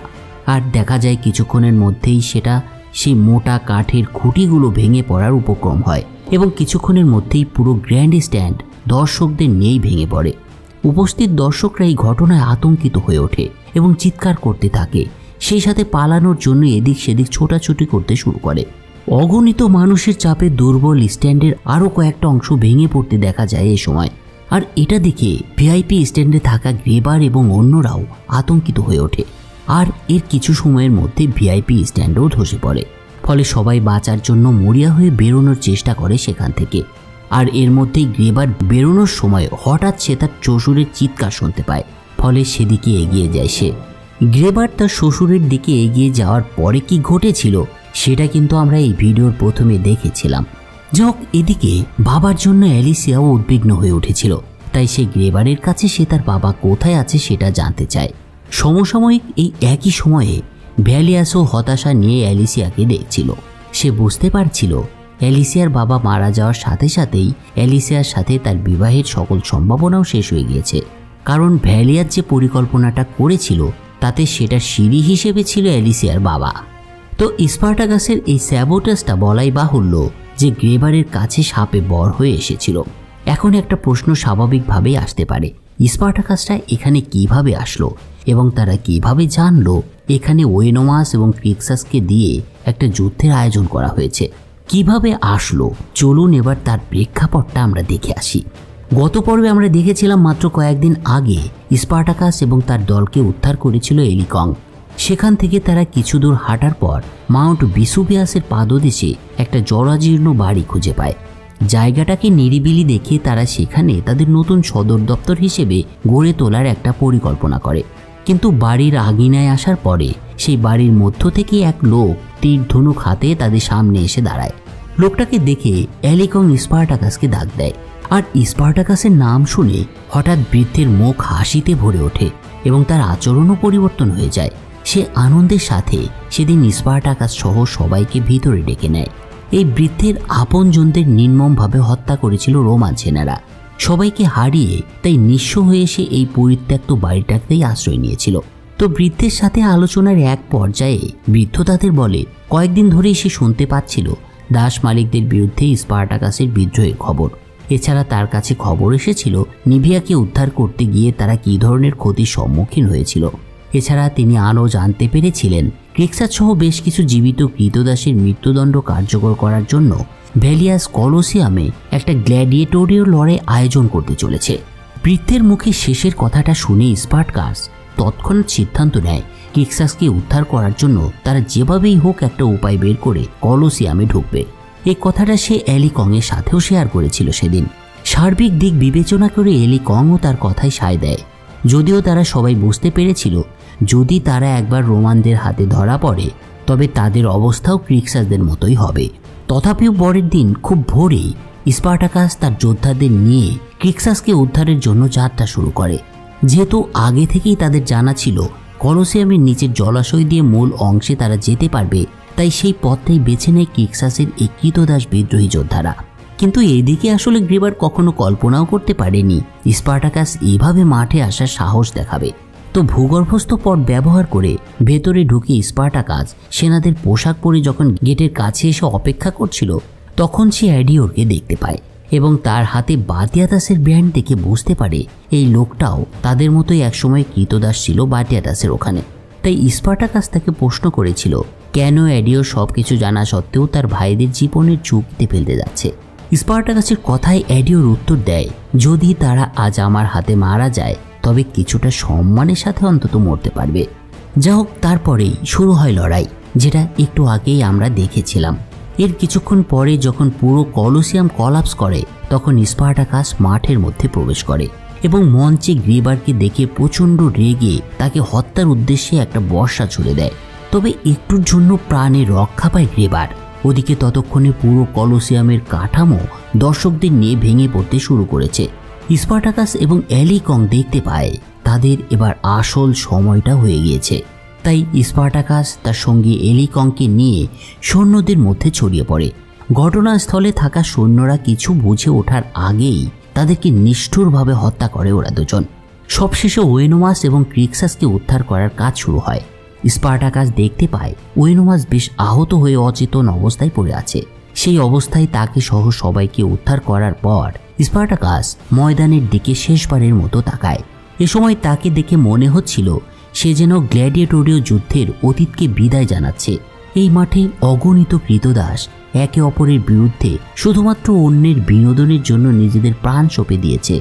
এই ময়দানের প্রতিটা মাটির কণা মানুষের রক্তে সিক্ত হয়েছে, আর সেই যুগের অবসান ঘটেছে আজ। সেদিন সফলতার সাথে ক্রিকচার সহ সবাইকে উদ্ধার করা হয়েছিল। অন্যদিকে দেখা যায় আসর একজন ক্রীতদাস হয়েও তার প্রাক্তন প্রভুর স্ত্রী অর্থাৎ বাতিয়াটাসের স্ত্রী লিডিয়াকে নানাভাবে অপদস্থ করত। একদিন সে লিডিয়াকে তো জোর করে ধর্ষণও করে বসে। এটা ঘটেছিল যখন লিডিয়া তার সাথে কারাগারের অন্ধকুটিরে দেখা করতে গিয়েছিল। তবে প্রশ্ন হলো, কেন আসর এত বেপরোয়া আচরণ শুরু করেছিল লিডিয়ার সাথে? এই কিছুক্ষণ আগে আমরা দেখেছি স্পার্টাকাস এবং তার ক্রীতদাস বাহিনী পুরো অ্যারেনা অর্থাৎ কলোসিয়ামটাকে পুড়িয়ে দিয়েছিল এবং বেশ কিছু রোমান সৈন্যকে হত্যাও করেছিল তারা। এরপর গ্রেবারের যে সৈন্যরা বেঁচে গিয়েছিল তারা খুব ভয়ে ভয়ে ছিল। সৈন্যরা বিশ্বাস করতে শুরু করেছিল স্পার্টাকাস রোমান দেবতাদের ক্রোধ তাদের দিকে টেনে এনেছে। ঠিক সেই মুহূর্তে আসর এগিয়ে আসে সেখানে এবং গ্রেবারকে বলে সে তাকে যদি সামরিক বাহিনীকে শক্তিশালী করার দায়িত্ব দেয় তবে সে সেটা খুব ভালোভাবে শেষ করতে পারবে। এ কথার মাধ্যমে আসর মূলত রোমান সেনাদের যোগ্যতা নিয়ে প্রশ্ন তুলেছিল। তার এ ধরনের কথা শুনে গ্রেবার এবার তাকে তার যোগ্যতা প্রমাণ করতে বলে। এই লক্ষ্যে সে তৎক্ষণাৎ তার সেরা সৈন্যদেরকে আসরের বিরুদ্ধে লড়াইয়ের নির্দেশ দেয়। আর দেখা যায় খুব অল্প সময়ের মধ্যে বেশ কয়েকজন সৈন্যকে পরাজিত করে আসর। সামান্য একটা ক্রীতদাসের পারদর্শিতা দেখে অন্য সৈন্যরাও হতবাক হয়ে গিয়েছিল। তবে আসরের এই বীরত্বে গ্রেবার সবচেয়ে বেশি খুশি হয়েছিল তার প্রতি, এবং এই সন্তুষ্টি থেকেই গ্রেবার আসরকে তার সেনাবাহিনী পরিচালনা করার অনুমতি দেয়। গ্রেবারের এই সিদ্ধান্তের মাধ্যমে আসর অকল্পনীয় ক্ষমতার শীর্ষে উঠে এসেছিল এবং তাকে ক্যাপ্টেনের পদে উন্নীত করা হয়। একজন প্রাক্তন ক্রীতদাস হিসেবে আসরের জন্য এসব প্রাপ্তি ছিল কল্পনারও অতীত। আমি প্রথম সিজনে আপনাদের বলেছিলাম আসর ভবিষ্যতে কি করতে চলেছিল, আর এগুলো ছিল তারই কিছু নমুনা মাত্র। যা হোক, এর কয়েকদিন পর আসর একটা সরাইখানায় একজন উগ্র দ্বৈতবাদীকেও খুঁজে পায় এবং তার হিংস্রতা দেখে তাকে তার সেনাবাহিনীতে নিয়োগ করে। সেদিন তারা অন্য একটা অন্ধকূপে গিয়ে এক কুখ্যাত ভয়ঙ্কর সিরিয়াল কিলারকেও খুঁজে বের করেছিল। এই 90 নর পিশাচদেরকে নিয়ে আসর মূলত একটা খুনে বাহিনী তৈরি করতে চলেছিল, আর বলাই বাহুল্য এতে গ্রেবারের সায়ও ছিল। তো অন্যদিকে স্পার্টাকাসের কাছে হেনস্থা হয়ে গ্রেবার এক ম্যাজিস্ট্রেটের সাথে স্পার্টাকাসকে ধরার বিষয়ে আলোচনা শুরু করে, কিন্তু একের পর এক ব্যর্থতায় উভয় পক্ষই এবার একে অপরকে ঠাট্টা বিদ্রুপ করতেও বাকি রাখছিল না এবং তারা একে অপরকে অভিযুক্তও করে চলেছিল। তাদের ভাষ্য ছিল এরকম যে শত শত লোক ইতিমধ্যে মারা গিয়েছে, কলোসিয়ামের মতো একটা বিখ্যাত স্থাপনা পুড়িয়ে দেওয়া হয়েছে, কিন্তু তারপরেও এখন পর্যন্ত স্পার্টাকাসের টিকির নাগালটাও পাওয়া যায়নি। মাসের পর মাস স্পার্টাকাসকে আলাদা আলাদাভাবে অনুসন্ধান করার পরেও কোনো ফলাফলই আসেনি। এসব কথার প্রেক্ষিতে গ্রেবার এবার বলে, নিজেদের মধ্যে আমাদের দ্বন্দ্ব না করে আমাদের উচিত স্পার্টাকাসকে সম্মিলিতভাবে ধরার চেষ্টা করা। অবশ্যই আমাদের মতভেদ দূরে সরিয়ে রেখে আমাদের বাহিনীকে কেন্দ্রীভূত করতে হবে, তবেই আমরা স্পার্টাকাসকে বন্দী করতে পারবো। এসব কথার মাধ্যমে গ্রেবার মূলত অনেকটা আন্তরিকভাবে ম্যাজিস্ট্রেটকে তার সাথে যোগ দেওয়ার জন্য আমন্ত্রণ জানায়, কিন্তু ম্যাজিস্ট্রেট তখনও সিদ্ধান্তহীনতায় ভুগছিলেন, আর যেটা গ্রেবারকে ক্ষুব্ধ করে তোলে।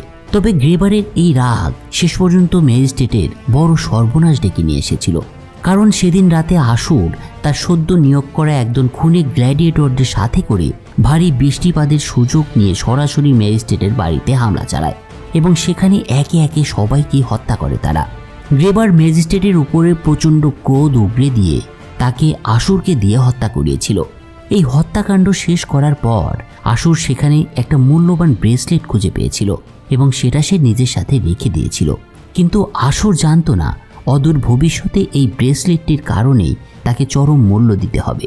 কিভাবে তার মূল্য দিতে হয়েছিল সেটা তো আমরা ভবিষ্যতেই দেখব। তো চলুন এবার দেখা যাক গ্রেবারের সাথে আসলে কি ঘটছিল, গ্রেবারের পরিকল্পনা আসলে কি ছিল।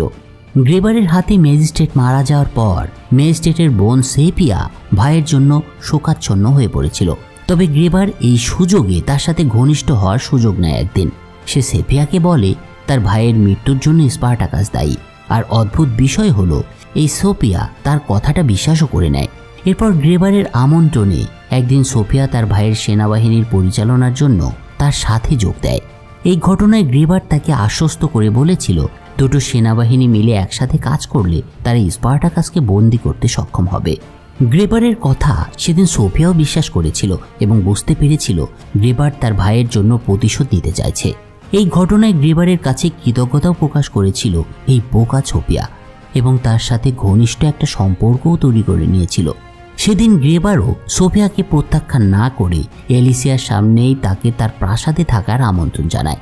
তবে এলিসিয়ার অবস্থা বাবাকে হারিয়ে এত শোচনীয় হয়ে পড়েছিল যে এটার প্রতিবাদ করার ভাষাও হারিয়ে ফেলেছিল এই মহিলা। তার কোনো ক্ষমতাই ছিল না আসলে, কিন্তু গ্রেবারের আচরণ তাকে প্রচণ্ড ভয় পাইয়ে দিয়েছিল। তাই সে এই ঘটনার পর লিডিয়ার কাছে যায় সাহায্য চাইতে। এলিসিয়ার কথা শুনে লিডিয়া তাকে সাহায্য করার সিদ্ধান্ত নেয়। এরপরে একদিন লিডিয়া এলিসিয়াকে গর্ভপাতের বিভ্রম তৈরি করার সাহায্য করে, মানে এর মাধ্যমে সে গ্রেবারকে বিভ্রান্ত করতে চাইছিল। ফলে গ্রেবার এতে আতঙ্কিত হয়ে ওঠে। যদিও তার এলিসিয়ার প্রতি সেরকম কোনো অনুভূতি তখন আর কাজ করতো না, কিন্তু তারপরেও সে চাইতো তার অনাগত সন্তানটা যেন বেঁচে থাকে, আর তাকে নিয়ে সে উদ্বিগ্ন ছিল। তাই এলিসিয়ার গর্ভাবস্থার চিকিৎসার জন্য তাকে রোমে ফেরত পাঠানোর সিদ্ধান্ত নেয় গ্রেবার, আর তার জন্য একজনের ব্যবস্থা করে সে এবং লিডিয়াকে পুরো যাত্রায় এলিসিয়ার সাথে দেওয়ার সিদ্ধান্ত নেয়। তবে আসুর যখন বিষয়টা জানতে পারে তখন সে গ্রেবারকে বলে লিডিয়া এখন ক্যাপোয়ার জনগণের হৃদয়ে একজন দেবতা হয়ে উঠেছে। সে যদি এ সময় ক্যাপোয়া ছেড়ে চলে যায় তবে মানুষের মধ্যে একটা ভয় তৈরি হবে। আসুরের এ ধরনের কথায় গ্রেবার শেষ পর্যন্ত রাজি হয় এবং লিডিয়াকে ছাড়াই এলিসিয়াকে রোমে পাঠানোর সিদ্ধান্ত নেয় সে, এবং এজন্য সে তার সাথে কয়েকজন যোদ্ধাকেও সাথে দিয়ে দেয়। লিডিয়াকে কাপোয়ায় রাখায় আসুরের একমাত্র লক্ষ্য ছিল তাকে দিয়ে তার আকাঙ্ক্ষা পূরণ করা। হাতিয়ার হিসেবে লিডিয়াকে তার পাশে রাখাই ছিল আসুরের মূল উদ্দেশ্য। এই গ্রেবার আসলে একজন বিভ্রান্ত মানুষ ছিল।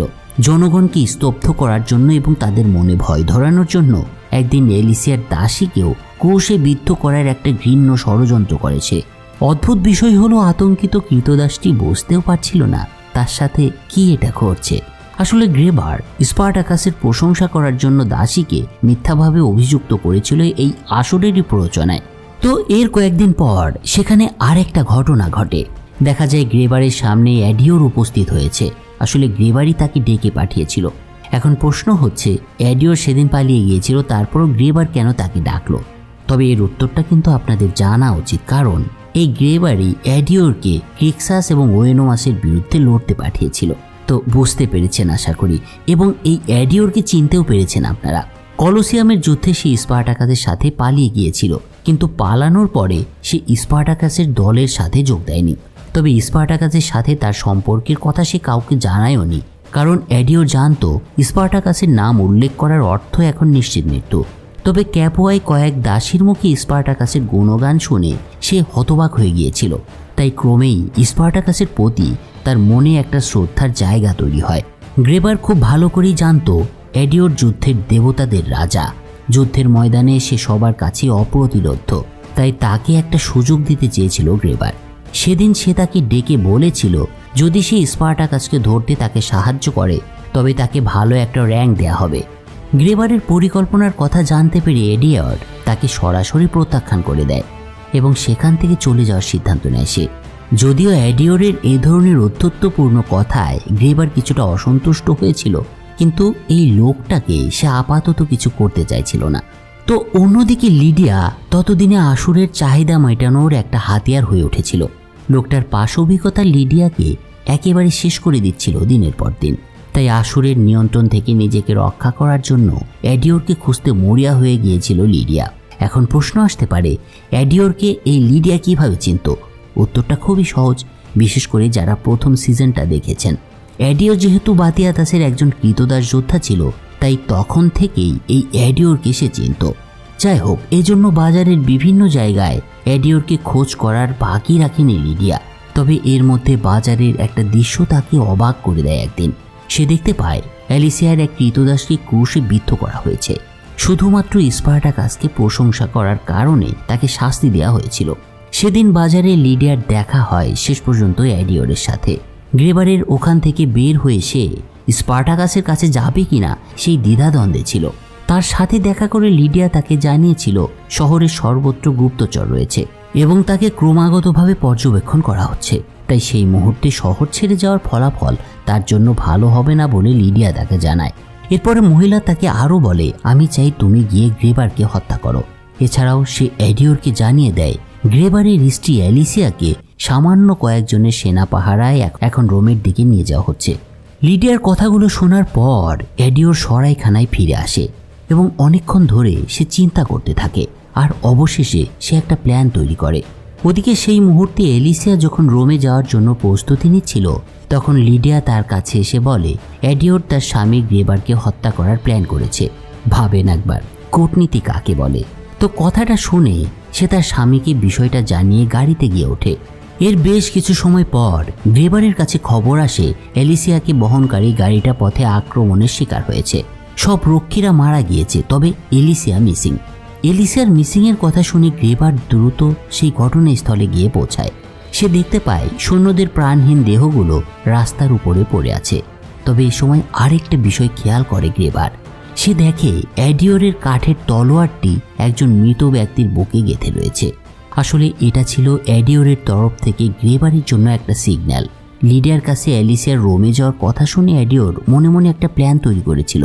গ্রেবারের উপরে প্রতিশোধ নেওয়ার জন্য সে তার স্ত্রী এলিসিয়াকে কিডন্যাপ করে। আসলে এই ঘটনার মাধ্যমে এডিওর স্পার্টাকাসের সাথে যোগ দেওয়ার পরিকল্পনাটা প্রায় পাকা করেই ফেলেছিল। তো এর একটু পরে দেখা যায় দূরের একটা জঙ্গলে এডিওর এলিসিয়ার চোখ বেঁধে স্পার্টাকাসের শিবিরের দিকে হেঁটে যাচ্ছে। যেহেতু গ্রেবার স্পার্টাকাসের স্ত্রীকে হত্যা করেছিল, তাই এডিওর চাইছিল স্পার্টাকাস গ্রেবারের স্ত্রীকে হত্যা করুক, আর সে ভেবেছিল এভাবেই স্পার্টাকাস তার প্রতিশোধ নিতে সক্ষম হবে। কিন্তু স্পার্টাকাসের ডেরায় কি এরা যেতে পেরেছিল? যদি যেতেও পারে, তাহলে স্পার্টাকাস কি এই অ্যালিসিয়াকে খুন করেছিল? এসব উত্তর নিয়ে সামনের পর্বে খুব শীঘ্রই ফিরে আসছি। হ্যালো, স্বাগত সবাইকে। এডিওর গ্রেবারের স্ত্রী অ্যালিসিয়াকে নিয়ে যখন স্পার্টাকাসের ঘাঁটিতে এসে পৌঁছায়, তখন বেশ অবাক হয়ে যায় স্পার্টাকাস। তবে যখন সে জানতে পারে এলিসিয়া একজন গর্ভবতী নারী, তখন সে অনেকটাই সাদরে গ্রহণ করেছিল এই মহিলাকে। কিন্তু প্রেগনেন্ট জানা সত্ত্বেও স্পার্টাকাস এলিসিয়ার প্রতি কোনো প্রকার সহানুভূতি দেখায়নি। তার সঙ্গীদের মধ্যেও এলিসিয়ার প্রতি কোনো মায়াই দেখা যায়নি তখন, বরং কৃতদাস যোদ্ধারা তাকে অপমান করতে শুরু করেছিল। আর করবেই বা না কেন? তাদের বাটিয়াটাস হাউজের সেই কথাগুলো যে মনে পড়ছিল। এই এলিসিয়া বাটিয়াটাসের স্ত্রী লিডিয়ার সাথে তাদের নিয়ে কি নোংরা খেলাই না খেলতো তখন। তো এলিসিয়ার প্রতি এ ধরনের আচরণ দেখে সেই বয়স্ক ব্যক্তি স্পার্টাকাসের কাছে জানতে চায় কেন তারা তার সাথে এমন আচরণ করছে। স্পার্টাকাস এবার বাটিয়াটাসের ওখানে তাদের সাথে হওয়া সব ঘটনাগুলো এই বৃদ্ধকে খুলে বলে। সব শুনে লোকটা এলিসিয়াকে এবার অন্য একটা রুমে নিয়ে যায়। কিন্তু স্পার্টাকাস এলিসিয়ার প্রতি প্রচণ্ড ক্ষিপ্ত ছিল। প্রথমে সে তাকে কিছু না করার সিদ্ধান্ত নিলেও তার স্ত্রী সুরার চেহারাটা বারবার মনে পড়ছিল তার। ফলে সে এলিসিয়াকে হত্যা করে স্ত্রী হত্যার প্রতিশোধ নিতে চাইছিল। আর এ কারণে স্পার্টাকাস যখন এলিসিয়াকে আঘাত করতে যাবে, তখন এলিসিয়ার একটা কথায় স্পার্টাকাস একেবারে হতভম্ব হয়ে যায়। এলিসিয়া তাকে বলে স্পার্টাকাসের সন্তান তার পেটে ধারণ করেছে সে।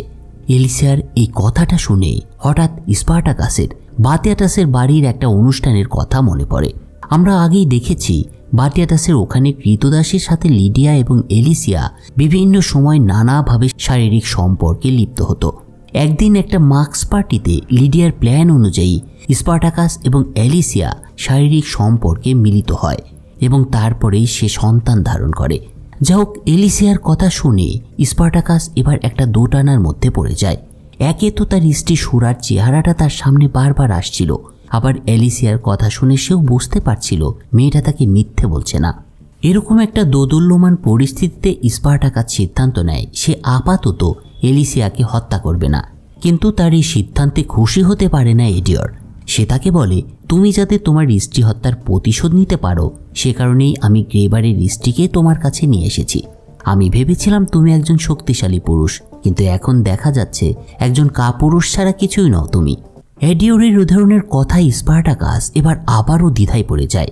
স্পার্টাকাসের এই অবস্থা দেখে এবার সেই বৃদ্ধ লোকটি আর সহ্য করতে পারে না। সে এলিসিয়ার জন্য কিছু খাবার নিয়ে আসে। বৃদ্ধর সাথে কথোপকথনে এলিসিয়া বুঝতে পারে এই বৃদ্ধ কোনো কৃতদাস নয়, অন্তত স্পার্টাকাসের দলের কেউ নয়। সে একজন মুক্তমনা রোমান নাগরিক। বৃদ্ধ এলিসিয়াকে বলে যেহেতু রোমান অভিযাত্রা তার জমি কেড়ে নিয়েছে, এবং তার প্রিয়জনদের মেরে ফেলেছে, তাই সে রোমান অভিজাতদের বিরুদ্ধে প্রতিশোধ নিতে স্পার্টাকাসের দলে যোগ দিয়েছে। বৃদ্ধের এই কথাটা মুহূর্তের মধ্যে এলিসিয়ার মধ্যে একটা অন্য চিন্তার সূচনা ঘটায়। এলিসিয়া এখান থেকে পালানোর একটা আশার আলো দেখতে পায়। সে বৃদ্ধকে প্ররোচিত করার মাধ্যমে এই বিষয়ে এবার রাজি করাতে চেষ্টা করে। এলিসিয়া বৃদ্ধকে অফার দেয়, আমি তোমাকে তোমার আগের জীবন ফিরিয়ে দিতে সাহায্য করতে পারি, তবে শুধু আমাকে বলো এটা কোন জায়গা যেখানে স্পার্টাকাসটা লুকিয়ে আছে। এই কথাটা যদি আমার স্বামীকে আমি জানাতে পারি তবে সে আমার কথা শুনবে। আমি গ্যারান্টি দিচ্ছি তুমি যা হারিয়েছ তা তুমি ফিরে পাবে। এলিসিয়ার কথা শুনে বৃদ্ধ লোকটি তার সব শর্ত মেনে নেয় এবং স্পার্টাকাসের সাথে গাদ্দারি করারই সিদ্ধান্ত নেয় সে। ওদিকে স্পার্টাকাস কি করবে এলিসিয়ার বিষয়ে সেটা তখনও বুঝতে পারছিল না, তাই সে এলিসিয়া এবং তার বিষয়টা একসময় মিলাকে জানায়। স্পার্টাকাস জানতো মিলা তাকে ভালোবাসে, যদিও তাদের সম্পর্কটা আনুষ্ঠানিকভাবে তখনও স্বীকৃত হয়নি। তবে মিলা বুঝতে পারত স্পার্টাকাস তার মৃত স্ত্রীর প্রতিশোধ না নিয়ে কখনোই তাকে পুরোপুরি মন থেকে মেনে নিতে পারবে না। তো স্পার্টাকাসের সব কথা শুনে মিলা তাকে বলে এলিসিয়াকে হত্যা করতে, কিন্তু দেখা যায় স্পার্টাকাস এবার মিলার কথাও মানতে চায় না। স্পার্টাকাসের সরাসরি প্রত্যাখ্যানে মিলা কষ্ট পেলেও সে গোপনে একটা পরিকল্পনা তৈরি করে। এর কিছুক্ষণ পর মিলা এলিসিয়ার কাছে আসে এবং তার পেটে আদর করতে থাকে। এরপর সে হঠাৎ এলিসিয়ার গলা টিপে মেরে ফেলার চেষ্টা চালায়, আর এটাই ছিল তার পরিকল্পনা। কিন্তু ঠিক সেই সময় স্পার্টাকাস সেখানে এসে তাকে সরিয়ে নেয়। তো এদিকে যখন এসব চলছিল তখন সেই বৃদ্ধ লোকটিকে দেখা যায় গ্রেবারের প্রাসাদে একাই পৌঁছাতে। আসলে এলিসিয়ার সাথে আলাপ করার পর তার সঙ্গে আলাপ হওয়া বিষয়টা স্পার্টাকাসকে সে জানাতে চাইছিল না, আর তাকে না জানিয়েই একা একা তার নিজের স্বার্থ সিদ্ধির আশায় গ্রেবারের প্রাসাদে এসে পৌঁছেছিল সে। তো গ্রেবারকে এই বৃদ্ধ এলিসিয়ার বিষয়টা সব কিছু জানায়। বৃদ্ধর কথা শুনে গ্রেবার বলে সে যদি স্পার্টাকাসদের ধরিয়ে দিতে সাহায্য করে তাকে তবে সে তার প্রতিশ্রুতি রক্ষা করবে। এছাড়া লোকটির কাছে তার স্ত্রীর অবস্থান জানতে পেরে গ্রেবার অত্যন্ত খুশি হয়। বৃদ্ধ লোকটি এবার গ্রেবারকে বলে সে স্পার্টাকাসের সাথে তার দেখা করিয়ে দেবে, তবে তাকে আগামীকাল সূর্যোদয়ের আগে বর্ম এবং অস্ত্রে ভরা একটা গাড়ি প্রস্তুত রাখতে হবে। তার কথা হচ্ছে গ্রেবার নির্ধারিত স্থানের জন্য শুধুমাত্র 3টি এসকর্ট আনতে পারত এবং স্পার্টাকাসও একই কাজ করবে। বৃদ্ধ গ্রেবারকে বোঝাতে চাইছিল একবার যদি তারা বর্ম এবং অস্ত্রগুলো পেয়ে যায় তবে এলিসিয়াকে অক্ষত অবস্থায় ফেরত পাওয়া সম্ভব। বৃদ্ধের কথায় গ্রেবার এবার ভালোভাবেই বুঝতে পারে যে স্পার্টাকাসের সবচেয়ে বেশি অভাব ছিল বর্ম এবং অস্ত্রের, কিন্তু সে এটাও ভেবেছিল যদি তাদের একবার তারা অস্ত্র সরবরাহ করে তবে ভবিষ্যতে তাদের এই বিদ্রোহ দমন করা তার জন্য আরও কঠিন হয়ে যাবে। তবে যাই হোক, পরের দিন সকালে গ্রেবার বৃদ্ধের কথা মতো একটা গাড়ি নিয়ে নির্ধারিত স্থানে এসে পৌঁছায়। ধারণা করাই যাচ্ছিল গাড়ি ভর্তি তারা অস্ত্র এবং বর্ম নিয়ে এসেছিল। ওদিকে স্পার্টাকাস এবং তার সঙ্গীরা ঘটনাস্থলে পৌঁছে গিয়েছিল। সেখানে গ্রেবারকে দেখে স্পার্টাকাস এবার এলিসিয়ার কাপড়ের একটা টুকরো হাতে নিয়ে তার দিকে এগিয়ে আসে। এটা ছিল তার বন্দি স্ত্রীর বিরুদ্ধে স্পার্টাকাসের প্রতিশোধ। সে চেয়েছিল গ্রেবার স্ত্রীর হারানোর কষ্টটা অন্তত অনুভব করুক, কিন্তু এই দুইজন ব্যক্তির মানসিকতা ছিল সম্পূর্ণ বিপরীত ধরনের। স্পার্টাকাস তার স্ত্রীর জন্য সবকিছু দিতে পারলেও গ্রেবারের কাছে এলিসিয়া একজন সামান্য ভোগ্য নারী ছাড়া আর কিছুই ছিল না। বরং সে স্পার্টাকাসকে ধরার জন্য একেবারে উন্মাদ হয়ে গিয়েছিল, আর এজন্য গ্রেবার তার স্ত্রী এবং সন্তানকেও বলি দিতে রাজি ছিল। এ সময় তারা গাড়ির ভেতরে একটা ফাঁদ তৈরি করে। স্পার্টাকাস এবং তার দলকে আটকানোর চেষ্টা করে তারা, ফলে শুরু হয়ে যায় যুদ্ধ। গ্রেবারের লোকজন সংখ্যায় ছিল বেশি, তাছাড়া আসুরের সাথে বেশ কয়েকজন শক্তিশালী যোদ্ধা থাকায় সুবিধা পাচ্ছিল গ্রেবার। বেশ কিছুক্ষণ যুদ্ধের পর ক্রিক্সাস এবং এলিকং পরাজিত হয়, তবে স্পার্টাকাস এবং অ্যাডিওর বীরত্বের সাথে যুদ্ধ করে যেতে থাকে রোমানদের বিরুদ্ধে। আর ঠিক সেই মুহূর্তে মিলা এবং তার দল সেখানে এসে পৌঁছায়। মিলার ছোড়া তীর গ্রেবারের কাঁধে এক সময় বিদ্ধ হয়। গ্রেবারের এই অবস্থা দেখে তার বাহিনী শেষ পর্যন্ত পিছু হটতে শুরু করে, কিন্তু তার এক সৈন্য শিঙা বাজিয়ে বাইরে অবস্থান করা আরও কিছু সেনা ডেকে নিলে স্পার্টাকাস এবার বুঝতে পারে তার লোকদের পিছু হটার সময় হয়েছে। এরপর স্বাভাবিকভাবেই সেখান থেকে পালিয়ে আসে স্পার্টাকাস এবং অন্যরা। এরপরে দেখা যায় স্পার্টাকাস এলিসিয়াকে গভীর একটা জঙ্গলের মধ্যে নিয়ে এসেছে এবং সে তাকে বলছে, তোমার স্বামী তোমাকে সত্যিকারের ভালোবাসে না। তোমাকে বাঁচানোর জন্য সে কোনো আলোচনা করতেই রাজি নয়, বরং সে প্রতিশোধ নেওয়ার পথ বেছে নিয়েছে। কিন্তু আমি তোমাকে হত্যা করব না, তাই আমি তোমাকে ছেড়ে দিলাম। এরপরে স্পার্টাকাস সেখান থেকে চলে গেলে অ্যালিসিয়া অসহায়ভাবে মাটিতে বসে পড়ে। সে ভাবতে শুরু করে গ্রেবার তাকে কি সত্যিই ভালোবাসে না, সে তাকে শুধু ব্যবহার করেছে। তো এলিসিয়ার যখন এই অবস্থা, তখন অন্যদিকে কৃতদাস আশুরের একের পর এক অত্যাচারের শিকার হচ্ছিল লিডিয়া। সে তাকে জোর করছিল এবং বারবার ধর্ষণ করছিল তাকে।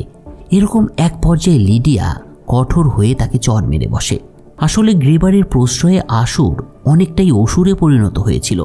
আশুরের অত্যাচার দেখে লিডিয়া একটা বিষয়ে নিশ্চিত হয়েছিল। আশুর যখন তাকে মারছিল তখন সে সেখানে একদিন সোফিয়ার ভাই মানে সেই ম্যাজিস্ট্রেটের হাতের একটা ব্রেসলেট দেখতে পায়। আপনারা বুঝতে পেরেছেন নিশ্চয়ই এই ব্রেসলেটটা আশুর কিভাবে পেয়েছিল। আর এটা দেখে লিডিয়া বুঝতে পারে আশুর এবং তার লোকেরা মিলে সোফিয়ার ভাইকে হত্যা করেছে। আশুর এবং গ্রেবারের উপরে প্রতিশোধ নেওয়ার আশায় লিডিয়া এরপর সোফিয়ার সাথে দেখা করে একদিন এবং তাকে গ্রেবার এবং আশুরের বিষয়ে তাকে সবকিছু খুলে বলে। সে তাকে মূলত এসব কথার মাধ্যমে এটাই বোঝায় গ্রেবার এবং আশুর মিলে তার ভাইকে হত্যা করেছে। কিন্তু গ্রেবারের প্রেমে মত্ত হয়ে থাকা এই মেয়েটি প্রথমে কিছু বিশ্বাসই করতে চায়নি।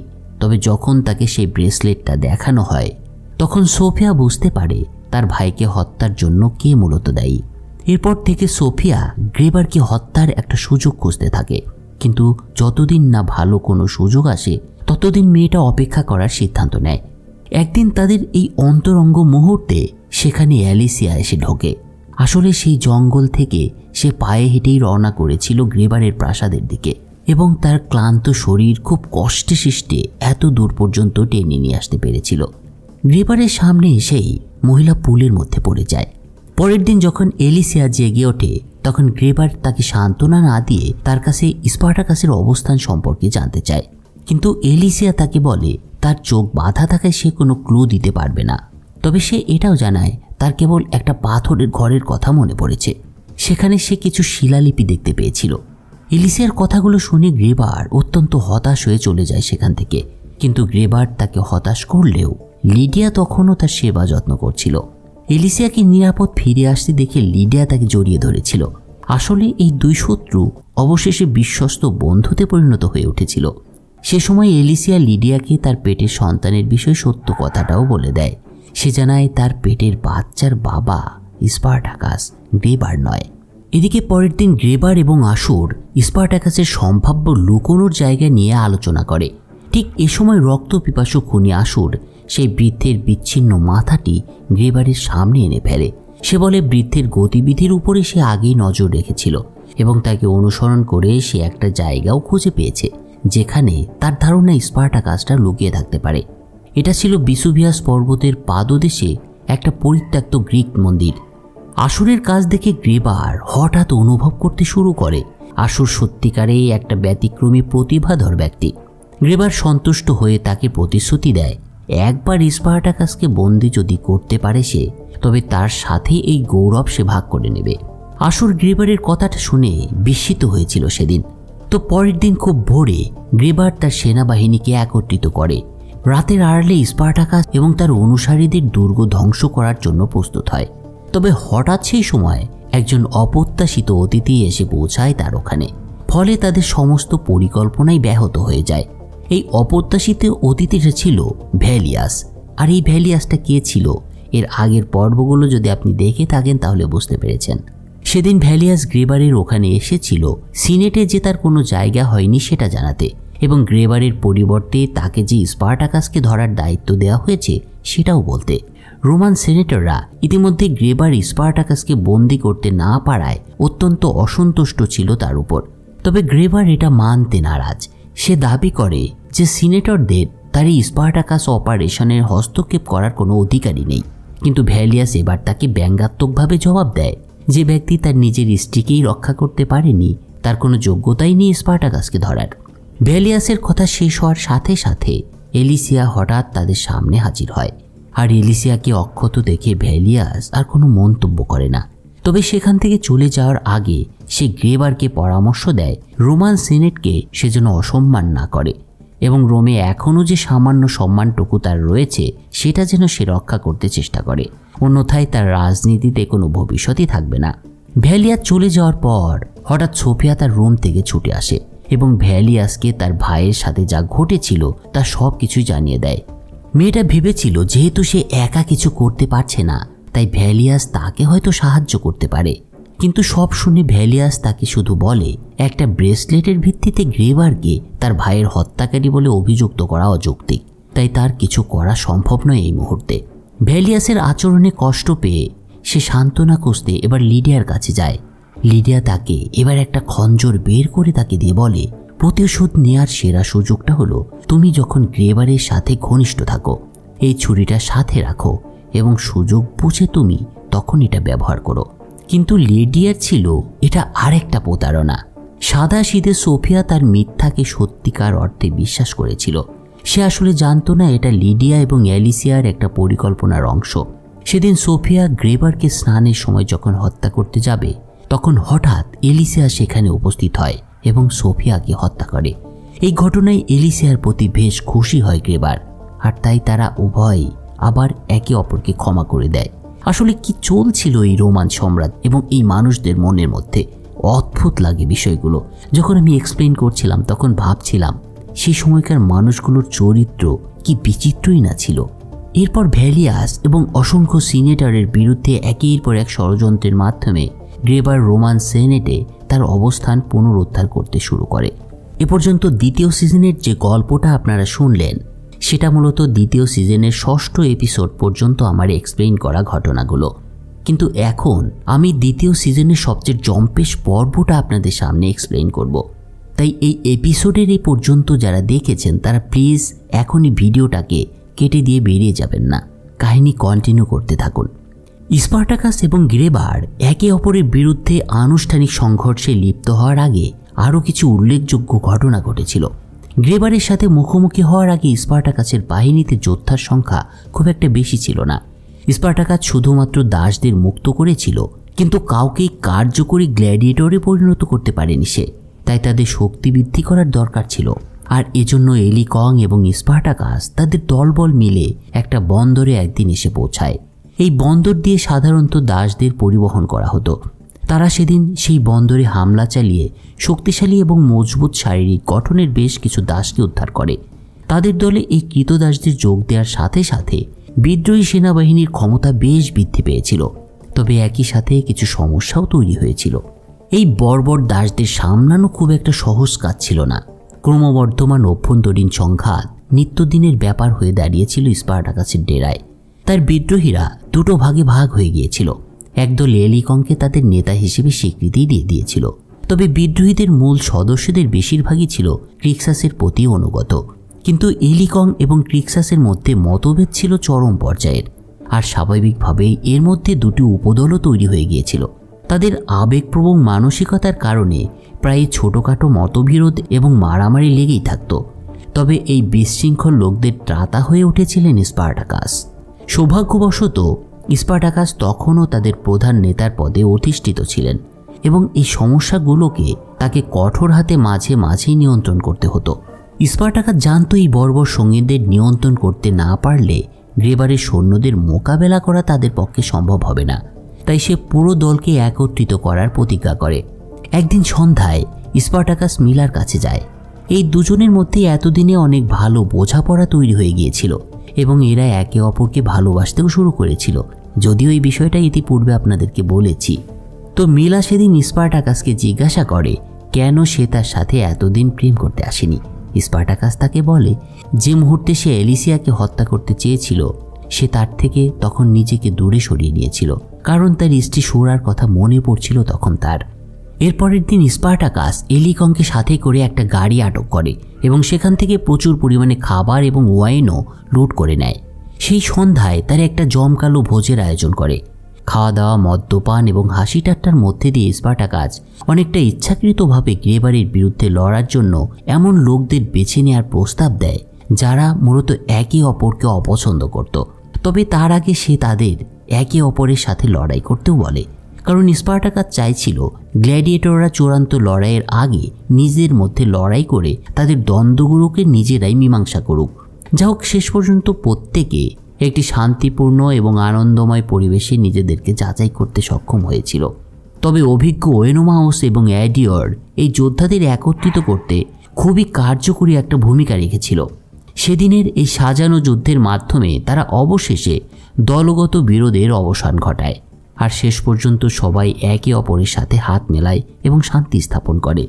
একই সাথে স্পার্টাকাস চাইছিল তার সেই কাঙ্ক্ষিত ফলাফল অর্জন করতে, আর সে সক্ষম হয়েছিল এই দ্বন্দ্বের অবসানের মাধ্যমে তার শক্তি বৃদ্ধি করতে। আর বলাই বাহুল্য, স্পার্টাকাস মূলত পুরোপুরি প্রস্তুত হয়ে গিয়েছিল গ্রেবারকেও মোকাবেলা করার জন্য। তো এদিকে যখন স্পার্টাকাস প্রস্তুত হচ্ছিল, তখন অন্যদিকে দেখা যায় এলিসিয়ার সাথে পুনরায় সখ্যতা তৈরি হওয়ার পর গ্রেবার দ্রুততার সাথে রোমান সেনাবাহিনীকেও একত্রিত করতে শুরু করেছিল এবং স্পার্টাকাসের বিরুদ্ধে অভিযানও শুরু করে দিয়েছিল সে। এক রাতে নিজেদের মধ্যে কথা বলার সময় অ্যাডিওর এবং স্পার্টাকাস খেয়াল করে পাহাড়ের লুক আউট পোস্ট থেকে একটা সংকেত পাঠানো হচ্ছে, আর এটা দেখে তারা সব যোদ্ধাকে একত্রিত করে একটা আগাম স্ট্রাইকের জন্য রেডি করে। আর অন্যদিকে গভীর জঙ্গলের মধ্যে রোমান সেনাবাহিনী চুপচাপ সেই মন্দিরের কাছে আসতে থাকে যেখানে স্পার্টাকাস আস্তানা গেড়েছিল। তো এর কিছুক্ষণ পর দেখা যায় প্রস্তুত স্পার্টাকাসের তীরন্দাজরা আতর্কিত আক্রমণ শুরু করে সেই সেনাদলের উপর। সেখানে বেশ কিছুক্ষণ লড়াইয়ের পর পিছন থেকে আবারও রোমান সৈন্য উপস্থিত হলে বিদ্রোহীরা মন্দিরে ফিরে যাওয়ার সিদ্ধান্ত নেয়, কিন্তু রোমান সেনাবাহিনী তাদের তাড়া করে সেই মন্দির পর্যন্তও পৌঁছে যায়। তবে স্পার্টাকাস এবং অ্যাডিওর সরাসরি এবার শত্রুর উপর আঘাত আনে, কিন্তু এতক্ষণ তারা রোমানদের সাথে যুদ্ধ করলেও কোথাও গ্রেবারকে খুঁজে পাওয়া যাচ্ছিল না। তবে একটু পরেই যখন ম্যাজিস্ট্রেট ভ্যালিয়াসকে দেখা যায়, তখন স্পার্টাকাস সহ সবাই বুঝতে পারে তারা গ্রেবার নয়, আসলে ভ্যালিয়াসের বাহিনীর বিরুদ্ধে এতক্ষণ লড়াই করছিল। অন্যদিকে অন্যান্য রোমান সৈন্যরা দ্রুত একটা মানব প্রাচীর তৈরি করে এবং মন্দিরে তুমুল আক্রমণ শুরু করে তারা। আপাত দৃষ্টিতে গ্ল্যাডিয়েটর এবং রোমানদের মধ্যে শুরু হয় প্রচণ্ড যুদ্ধ। কিছুক্ষণের মধ্যে ভ্যালিয়াস স্পার্টাকাসের হাতে ধরা পড়লেও সৈন্যদের সংখ্যা বাড়ার সাথে সাথে তাদের সাথে লড়তেও হচ্ছিল ক্রিক্সাসদের। তবে ভ্যালিয়াসকে আটকের পর রোমান সেনাবাহিনী কিছুটা নিস্তেজ হয়ে পড়েছিল। পরিস্থিতি প্রতিকূল দেখে ভ্যালিয়াস বাকি সৈন্যদের অস্ত্র সমর্পণ করার নির্দেশ দেয়। এরপর স্পার্টাকাস যখন ভ্যালিয়াসের কাছে গ্রেবারের অবস্থান সম্পর্কে জানতে চায়, তখন ভয়ঙ্কর একটা আগুনের গোলা ছুটে আসতে দেখা যায় তার দিকে, আর সেই গোলা ঠিক ভ্যালিয়াসের উপরে এসে আঘাত করে। আসলে কয়েক ঘন্টা আগে ভ্যালিয়াস যখন স্পার্টাকাসের অবস্থানের দিকে রওনা হয়েছিল, ঠিক তখনই তার পিছু নেয় গ্রেবারের সেনারা এবং সেই সাথে আসুরের অনুগত যোদ্ধারা। ভ্যালিয়াস যখন স্পার্টাকাসের সাথে মন্দিরে লড়াই করছে, ঠিক তখনই নিচ থেকে তাদের উপরে আক্রমণ শুরু করে ধূর্ত গ্রেবার। এ সময় দেখা যায় মন্দিরের নিচের গভীর জঙ্গলে গ্রেবারের সেনারা তাদের অস্ত্র নিয়ে প্রস্তুত হচ্ছে বোমা বর্ষণের জন্য, এবং গ্রেবার তার শত শত সদস্যের আর্টিলারি ব্যাটালিয়নের নেতৃত্ব দিচ্ছেন। গ্রেবারের এই আকস্মিক আক্রমণ স্পার্টাকাসের যোদ্ধাদের চমকে দেওয়ার পাশাপাশি একেবারে বিধ্বস্ত করে দিয়েছিল। চারদিকে যন্ত্রণার চিৎকারে বাতাস ভারী হয়ে গিয়েছিল। হঠাৎ স্পার্টাকাসের ঠিক পাশে আরেকটা কামানের গোলা এসে পড়লে স্পার্টাকাস সেখানেই জ্ঞান হারিয়ে ফেলে এবং মাটিতে পড়ে যায়। আর এই ধরনের পরিস্থিতির মধ্যেই প্রচুর সংখ্যক রোমান সৈন্য ঢুকে পড়ে সেখানে এবং উভয় পক্ষের মধ্যে শুরু হয় ভয়ঙ্কর লড়াই। সেই মুহূর্তে স্পার্টাকাস জ্ঞান ফিরে পায়। হঠাৎ সে তার এবং রোমানদের মধ্যে শক্তির একটা বিশাল বৈষম্য খেয়াল করে, ফলে একটা ভূগর্ভস্থ সুড়ঙ্গের দিকে সবাইকে যেতে নির্দেশ দেয় স্পার্টাকাস। তবে এক সাইকোপ্যাথ কিলারের সাথে যুদ্ধের সময় ওয়েনোমাউসের একটা চোখ কাটা পড়ে, কিন্তু অ্যাডিওর সময় মতো তাকে এবার উদ্ধার করে। ওদিকে রোমান সৈন্যদের অলক্ষ্যে এলিকং তার 3 সহকারী মিলে একটা তেলের ব্যারেলে আগুন ধরিয়ে কিছুটা বাধা তৈরি করতে সক্ষম হয় এবং এই সুযোগে তারা পালিয়েও যেতে সক্ষম হয়। স্পার্টাকাসের বিদ্রোহী দলের সবাই যখন ভূগর্ভস্থ পথ দিয়ে পালাতে শুরু করেছিল, তখন তারা খেয়াল করেছিল তাদের পেছনের শত্রুরা পথ বন্ধ করে দিয়েছে। তাই এখন তাদের সরাসরি আক্রমণ করার জন্য কোনো সম্ভাব্য বিকল্প উপায়ও ছিল না। যদিও একটা পথ ছিল, কিন্তু সেটা ছিল খুবই কঠিন পথ। এই পথ তাদেরকে সরাসরি ভিসুভিয়াস আগ্নেয়গিরির দিকে নিয়ে যাবে। স্পার্টাকাস উপায়ন্ত না দেখে শুধুমাত্র তার সেনাদের পাহাড়ের উপরের দিকে ওঠার নির্দেশ দেয়। সে বুঝতে পেরেছিল এই উঁচু ভূমিতে পৌঁছাতে পারলে তারা হয়তো রক্ষা পাবে, কিন্তু গ্রেবারের উপরে আক্রমণ করা কঠিন হবে। ওদিকে গ্রেবারও তাদের দুর্দশা বুঝতে পেরেছিল। সেই সাথে সে এটাও জানত পাহাড়ের উপরের প্রচণ্ড ঠান্ডা বাতাস এবং প্রতিকূল পরিবেশে এই কৃতদাসরা অন্তত টিকে থাকতে পারবে না। সেখানে কোনো খাবার বা পানির উৎস ছিল না এবং পেছনে ফিরে আসার পথটাও বন্ধ হয়ে গিয়েছিল। বলা যায় সব মিলে স্পার্টাকাসদের একটা ফাঁদে আটকে ফেলতে সক্ষম হয়েছিল গ্রেবার। তবে তারপরেও গ্রেবার বাড়তি সতর্কতা হিসেবে পাহাড়ের পাদদেশে তার কিছু সেনা রেখে গিয়েছিল। গ্রেবারের ধারণা হতো পাহাড়ের উপরে মানুষদের অবস্থাটাও ঠিক একই রকম হয়ে গিয়েছিল। হতাশায় নিমজ্জিত হয়ে পড়েছিল স্পার্টাকাসের পুরো দলটি। তবে ক্রিক্সাস সেই কষ্টের সময়ও তাদের সান্ত্বনা দিতে এগিয়ে যায়। কিন্তু ক্ষুধা এবং ঠান্ডা সহ্য করা ক্রমেই কঠিন হয়ে পড়ছিল এই যোদ্ধাদের জন্য। কিন্তু স্পার্টাকাস চুপচাপ বসে থাকার পাত্র ছিল না।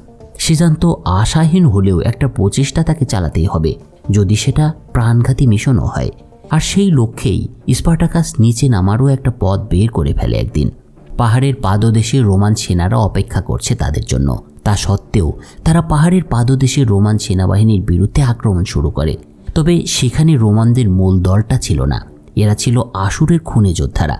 যা হোক, সেই মুহূর্তে স্পার্টাকাস এবং তার দল প্রচণ্ড লড়াইয়ের পর যখন আশুরের বাহিনীকে প্রায় পরাজিত করে ফেলেছে, ঠিক সেই মুহূর্তে রোমান সৈন্যদের বিশাল একটা দল তাদের দিকে এগিয়ে আসতে দেখা যায়। ফলে স্পার্টাকাস সবাইকে দ্রুত আবার পাহাড়ের উপরে উঠতে নির্দেশ দেয়। কিন্তু ঠিক সেই মুহূর্তে একজন রোমান অফিসার মাটি থেকে একটা কোড়াল তুলে স্পার্টাকাসের দিকে ছুড়ে মারে। কিন্তু সেই কোড়ালটা স্পার্টাকাসকে এড়িয়ে মিলাকে আঘাত করে, আর কোড়ালের আঘাতে রক্তাক্ত মিলা মাটিতে লুটিয়ে পড়ে। মিলার অবস্থা দেখে স্পার্টাকাস আহত মিলাকে কোলে তুলে নিয়ে অন্যদের সাথেই পাহাড়ের চূড়ার দিকে পালিয়ে যায়। কিন্তু চূড়ায় পৌঁছে সে খেয়াল করে মিলার শ্বাস প্রশ্বাস বন্ধ হয়ে গিয়েছে, অর্থাৎ মারা গিয়েছে মিলা। স্পার্টাকাসের মিলার প্রতি কোনো অভিযোগ ছিল না, অনেকটা নীরবেই সে তার জন্যই আত্মত্যাগ করেছিল। এতদিন ধরে স্পার্টাকাসকে শুধু অনুসরণই করেছে মিলা। সে স্পার্টাকাসের পাশে থাকার জন্য তার সব কিছুই দিয়ে দিয়েছিল। কিন্তু তার মৃত্যুর আগ পর্যন্ত স্পার্টাকাস তাকে তার প্রাপ্য স্বীকৃতিটুকুও দেয়নি। এ সময় এসব কিছু ভাবতে ভাবতে স্পার্টাকাসের হৃদয়টা একদম ভেঙে খান খান হয়ে যায়। সে তার সকল ক্রোধ এবং হতাশা এবার নিজের উপরেই প্রকাশ করতে থাকে। তবে এত কিছুর পরেও শেষ পর্যন্ত বেঁচে থাকতে মিলার কথাগুলো স্পার্টাকাসকে তার বিভ্রম থেকে জাগিয়ে তোলে। সে বুঝতে পারে এখনও অনেক কাজ তার বাকি রয়েছে। যে উদ্দেশ্য নিয়ে সে বাতিয়াতাসের হাউস থেকে পালিয়ে এসেছিল এবং বিদ্রোহ শুরু করেছিল, সেটা এখনও অসমাপ্ত। তার একজন নেতা হিসেবে তার লোকদের ঐক্যবদ্ধ করাই হবে তার এখন প্রধান কাজ।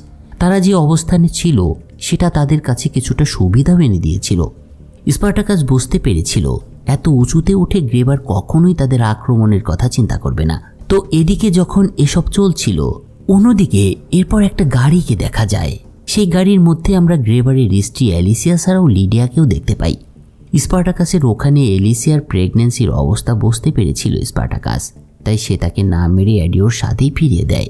এরপরে অ্যালিসিয়া লিডিয়ার সাথে দেখা করে এবং তার সাথে রোমের হাউস অব বাতিয়াতাসে যাওয়ার সিদ্ধান্ত নেয়।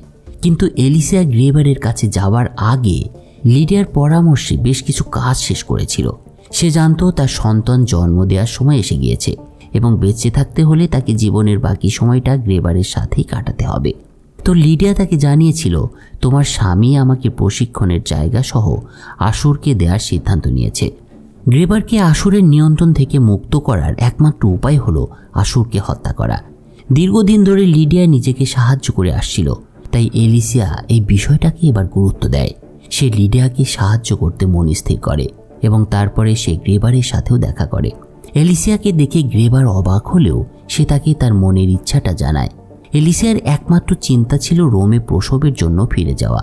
আর এদিকে স্পার্টাকাসকে হত্যা করার পর গ্রেবারও রোমে ফিরে যাবে এবং এরপরে তারা একত্রে বসবাস করবে। গ্রেবার জানতো সে যত তাড়াতাড়ি সম্ভব পাহাড়ের গ্ল্যাডিয়েটর কৃতদাসদের বন্দি করতে চায় এবং তাদেরকে নির্মূল করতে চায়। তাই তাড়াতাড়ি বাড়ি ফিরে আসার জন্য সে অ্যালিসিয়ার অনুরোধেও রাজি হয় এবং সে তাকে অনুমতিও দেয়।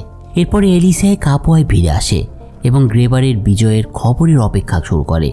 তবে যাওয়ার আগে অ্যালিসিয়া তার ভাই সোফিয়ার উত্তরাধিকার লাভ করে, অর্থাৎ সোফিয়ার সব সম্পদ অ্যালিসিয়ার হয়ে গিয়েছিল। এটার কারণ ছিল অ্যালিসিয়া একটা মিথ্যে বলেছিল যে সোফিয়ার জিনিসপত্রের মধ্যে সে তার একটা জিনিস খুঁজে পেয়েছে। এরপর সে বলে, আমার দাসী আশুরকে সোফিয়ার এই ব্রেসলেটটা নিতে রেখেছিল, এ কারণেই সোফিয়া তার ভাইয়ের প্রতিশোধ নেওয়ার জন্য তোমাকে হত্যা করার চেষ্টা করে। আশুরের একমাত্র উদ্দেশ্য ছিল গ্রেবারকে দুর্বল করে দেয়া এবং তারপর ম্যাজিস্ট্রেট ভ্যালিয়াসের কাছে আশ্রয় নেওয়া। গ্রেবার বিশ্বাস করেছিল অ্যালিসিয়ার কথা। এলিসিয়ার এসব কথা শুনে গ্রেবার বুঝতে পারে এলিসিয়া আসলেই তাকে ভালোবাসে। তাই সে সেদিনের পর স্পার্টাকাসকে বন্দি করে পাহাড়ের উদ্দেশ্যে রওনা হয় এবং তারপরে যে বিষয়গুলো ঘটেছে সেটা কিন্তু আমরা কিছুক্ষণ আগে দেখতে পেলাম। তো তারপরে কি হতে চলেছিল? সেই বিসুবিয়াসের চূড়া থেকে স্পার্টাকাসকে গ্রেবারের বিরুদ্ধে প্রতিরোধ করতে সক্ষম হয়েছিল, নাকি সেখানকার ক্ষুধা তৃষ্ণায় শেষ পর্যন্ত হাল ছেড়ে দিতে হয়েছিল তাকে? এসব প্রশ্নের উত্তর নিয়ে খুব শীঘ্রই ফিরছি পরের পর্বে। লিডিয়া অ্যালিসিয়ার নবজাতক শিশুকে কোলে নিয়ে কোনো প্রকার দ্বিধা ছাড়াই অতুল গহ্বরে ঝাঁপ দিচ্ছে।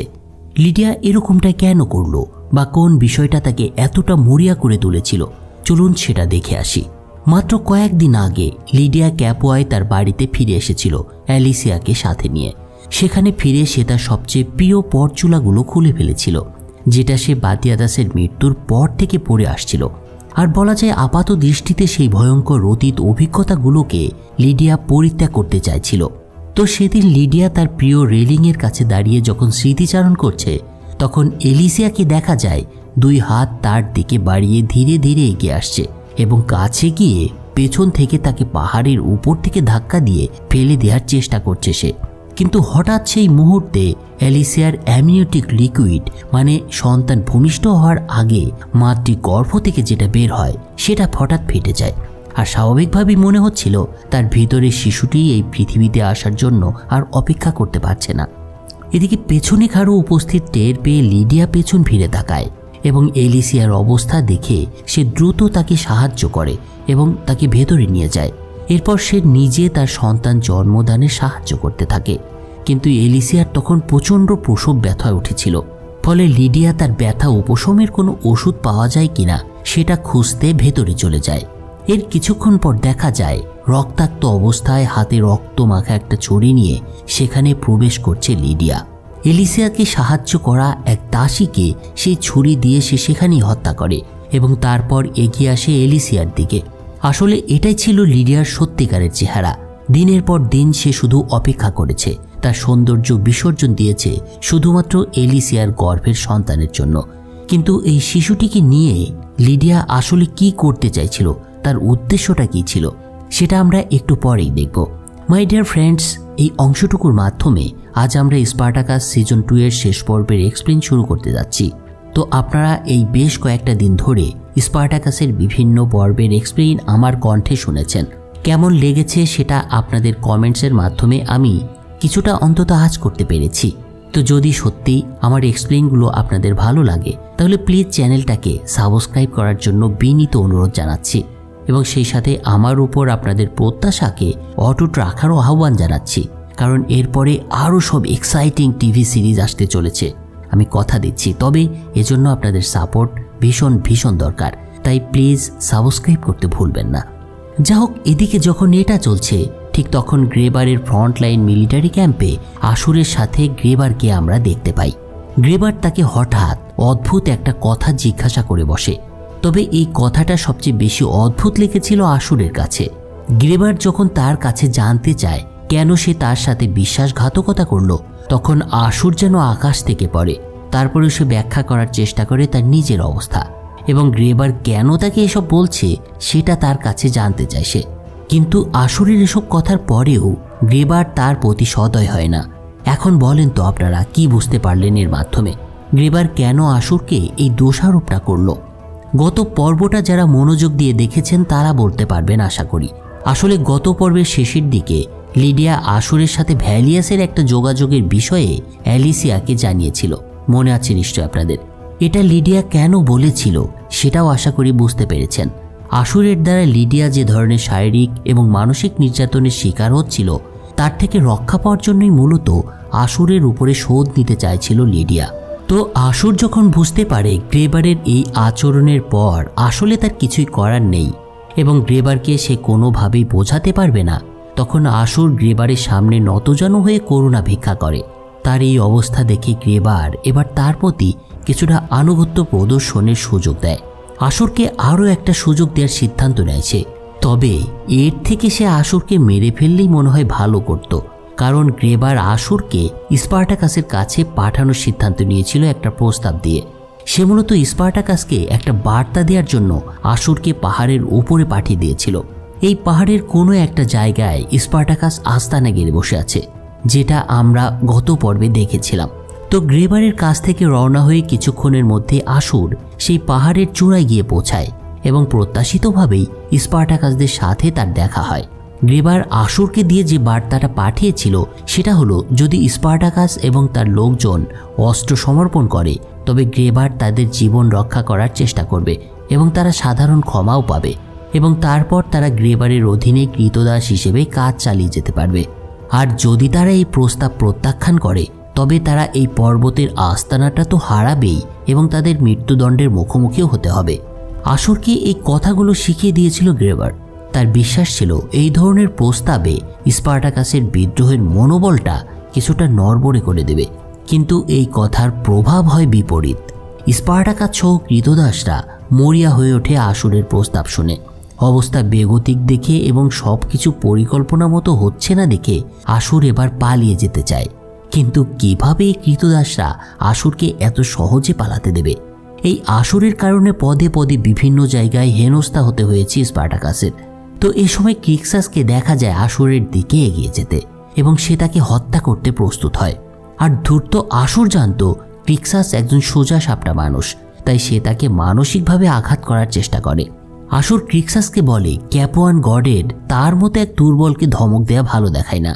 তবে ঠিক সেই মুহূর্তে নিভিয়া উঠে বলে আসুরের কাছে সে যে ধরনের অপমানের শিকার হয়েছিল তার প্রতিশোধ সে নিতে চায়। নিভিয়ার এই কথায় চমকে গিয়ে ক্রিক্সাস তার দিকে তাকায়, কিন্তু সে নিভিয়ার চোখে একটা দৃঢ় প্রতিজ্ঞা দেখতে পায়। তবে ক্রিক্সাস জানত যদি নিভিয়া হেরে যায় তাহলে অনেক বড় ক্ষতি হয়ে যাবে তার, কিন্তু তারপরেও সে তাকে থামানোর চেষ্টা করেনি। ক্রিক্সাসের মনে পড়ে বার্টিয়াটাসের ওখানে থাকার সময় ক্রিক্সাস নিভিয়াকে মার্শাল আর্ট শিখিয়েছিল। তবে তারপরেও আসুরের সাথে শক্তিতে বিস্তর পার্থক্য ছিল নিভিয়ার। যাই হোক, এরপরে শুরু হয় নিভিয়ার সাথে আসুরের লড়াই। তবে এদের দেখে মনে হচ্ছিল খুব সহজেই আসুর নিভিয়াকে পরাজিত করতে চলেছে এবং আসুর যখন ভাবছে যে লড়াইটা তার সম্পূর্ণ নিয়ন্ত্রণে চলে এসেছে, তখনই নিভিয়া হঠাৎ আসুরের গোপন স্থানে একটা কনুইয়ের আঘাত মারে এবং তরবারি দিয়ে পাল্টা আক্রমণ করে সে। ফলে অনেকটাই হকচকিয়ে যায় আসুর। আর এবার প্রচণ্ড ক্রোধে প্রায় পাগল হয়ে যায় নিভিয়া। দুই হাতে দুটো তরবারি ধরে আসুরের দেহ থেকে মুহূর্তের মধ্যেই ধড়টা বিচ্ছিন্ন করে দেয় সে। আর একই সাথে মৃত্যু হয় অদ্ভুত এবং পিকিউলিয়ার চরিত্রের প্রাক্তন এই কৃতদাসের। আসুর মরে যাওয়ার পর প্রচণ্ড একটা তৃপ্তিভাব নিভিয়ার মুখে ছড়িয়ে পড়েছিল। আপনারা যারা প্রথম সিজন দেখেছেন তারা জানেন আসুরের হাতে নিভিয়াও একাধিক সময় নির্যাতিত হতো। আসুরের মৃত্যু তার নতুন জীবনের সূচনাও ঘটিয়েছিল বলা যায়। তো এদিকে আসুরের ভবলীলা যখন সাঙ্গ হলো, তখন অন্যদিকে লিডিয়া তার হাতের ছুরি দিয়ে এলিসিয়ার পেট চিরে তার বাচ্চাটাকে বের করে নিয়ে এসেছে এবং তারপর সে সেই বাচ্চাটিকে নিয়ে পাহাড়ের ঢালের দিকে এগিয়ে যায়। আর এ সময় এলিসিয়াকেও দেখা যায় অসহায় অবস্থায় কাঁদতে। ওদিকে লিডিয়া যেন উদ্ভ্রান্তের মতো আচরণ করতে শুরু করে।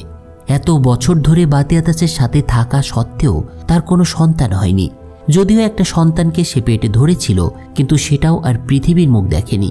বার্টিয়াটাস তাকে হয়তো ভালোবাসা দিয়েছে, স্নেহ দিয়েছে, কিন্তু তাকে একটা সন্তান উপহার দিতে পারেনি সে।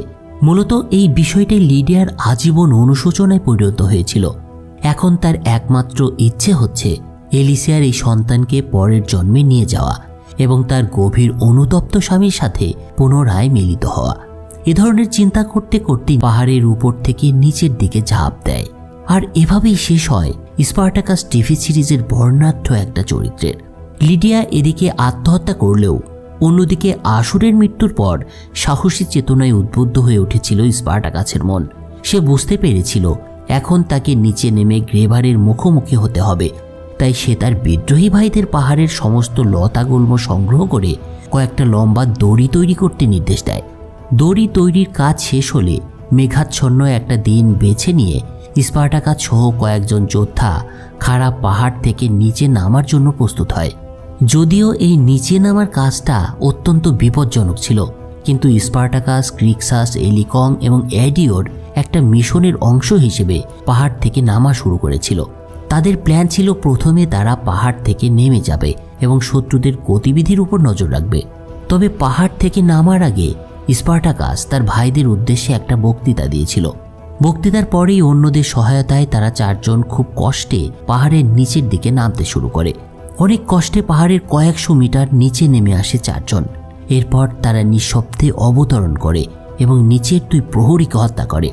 স্পার্টাকাস ভালো করেই জানত এখান থেকে একটু দূরে অবস্থিত গ্রেবারের সামরিক শিবির এবং সেই শিবির এবং তাদের মধ্যে একটা বড় আকারের বিশৃঙ্খলা সৃষ্টি করতে হবে। আর তারই লক্ষ্য হিসেবে তার প্রাথমিক লক্ষ্য ছিল কাছাকাছি ক্যাটাপল্ট ব্যারিকেডগুলোকে ধ্বংস করা। যেহেতু গ্রেবারের বেশিরভাগ সৈন্যই পাহাড়ের পাদদেশে অবস্থান করছিল, তাই ক্যাটাপল্টগুলোর কাছে এবং সেগুলোর সরঞ্জাম রক্ষা করার জন্য খুব বেশি প্রহরী সেখানে পাহাড়ে নিয়োজিত ছিল না। তাই সহজেই স্পার্টাকাস এবং তার সঙ্গীদের হাতে নিহত হয় সেখানকার যোদ্ধারা। ওদিকে সেই অবস্থান থেকে একটু দূরে গ্রেবার একটা বিল্ডিংয়ের সাথে দাঁড়িয়ে ওয়াইনের স্বাদ গ্রহণ করছিলেন এবং সে ভাবছিল পাহাড়ের চূড়াটি কিভাবে দখল করা যায়। কিন্তু এদিকে পরের দিন ভোরবেলায় স্পার্টাকাস গ্রেবারের উপরে হামলার পরিকল্পনা করে।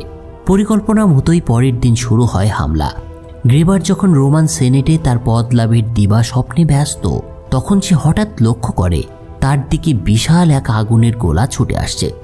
স্পার্টাকাস এবং তার 4 জন সঙ্গী মিলে ক্যাটাপল্টগুলোকে জ্বালিয়ে সেগুলোকে গ্রেবারের ভবনের দিকে ছুড়ে মারছিল। আগুনের গোলাগুলো রাতের আকাশকে আলোকিত করে একসময় গ্রেবারের শিবিরের উপরে নেমে আসতে শুরু করে। আর অন্যদিকে পাহাড়ের চূড়ায় স্পার্টাকাসের সঙ্গীরা এই সংকেতের জন্যই অপেক্ষা করছিল। আগুনের গোলাগুলো দেখে তারা পাল্টা আক্রমণের জন্য প্রস্তুতি নিতে শুরু করে।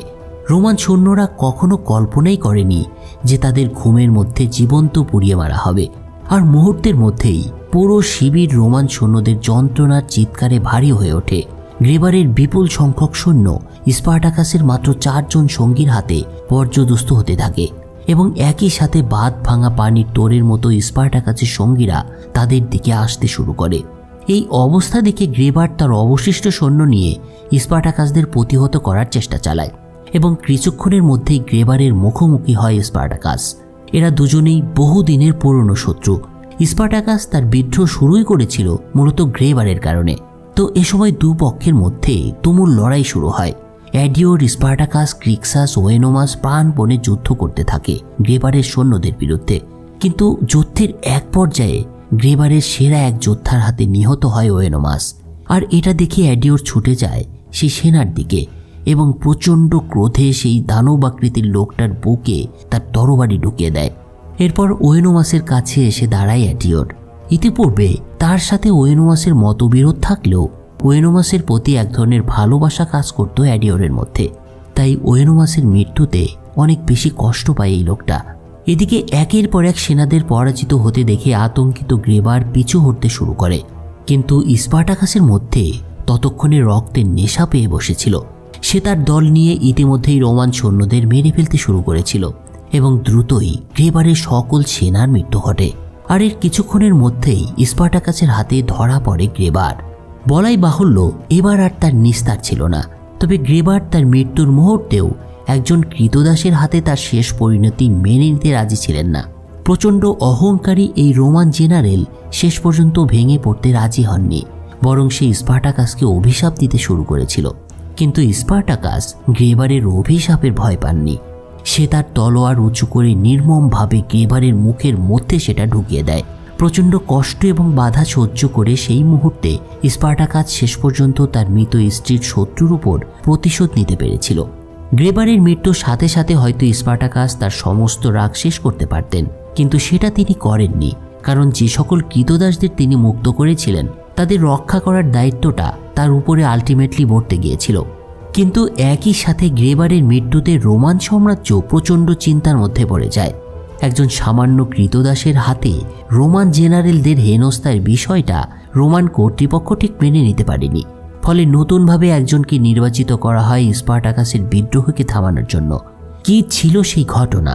রোমানদের বিশাল সেনাবাহিনীর সাথে স্পার্টাকাসের কৃতদাসদের প্রতিরোধটা কেমন ছিল এবং কি ঘটেছিল সেই সব মানুষের ভাগ্যে, সেই ঘটনা নিয়ে খুব শীঘ্রই স্পার্টাকাসের সিজন 3 গল্প নিয়ে ফিরে আসছি।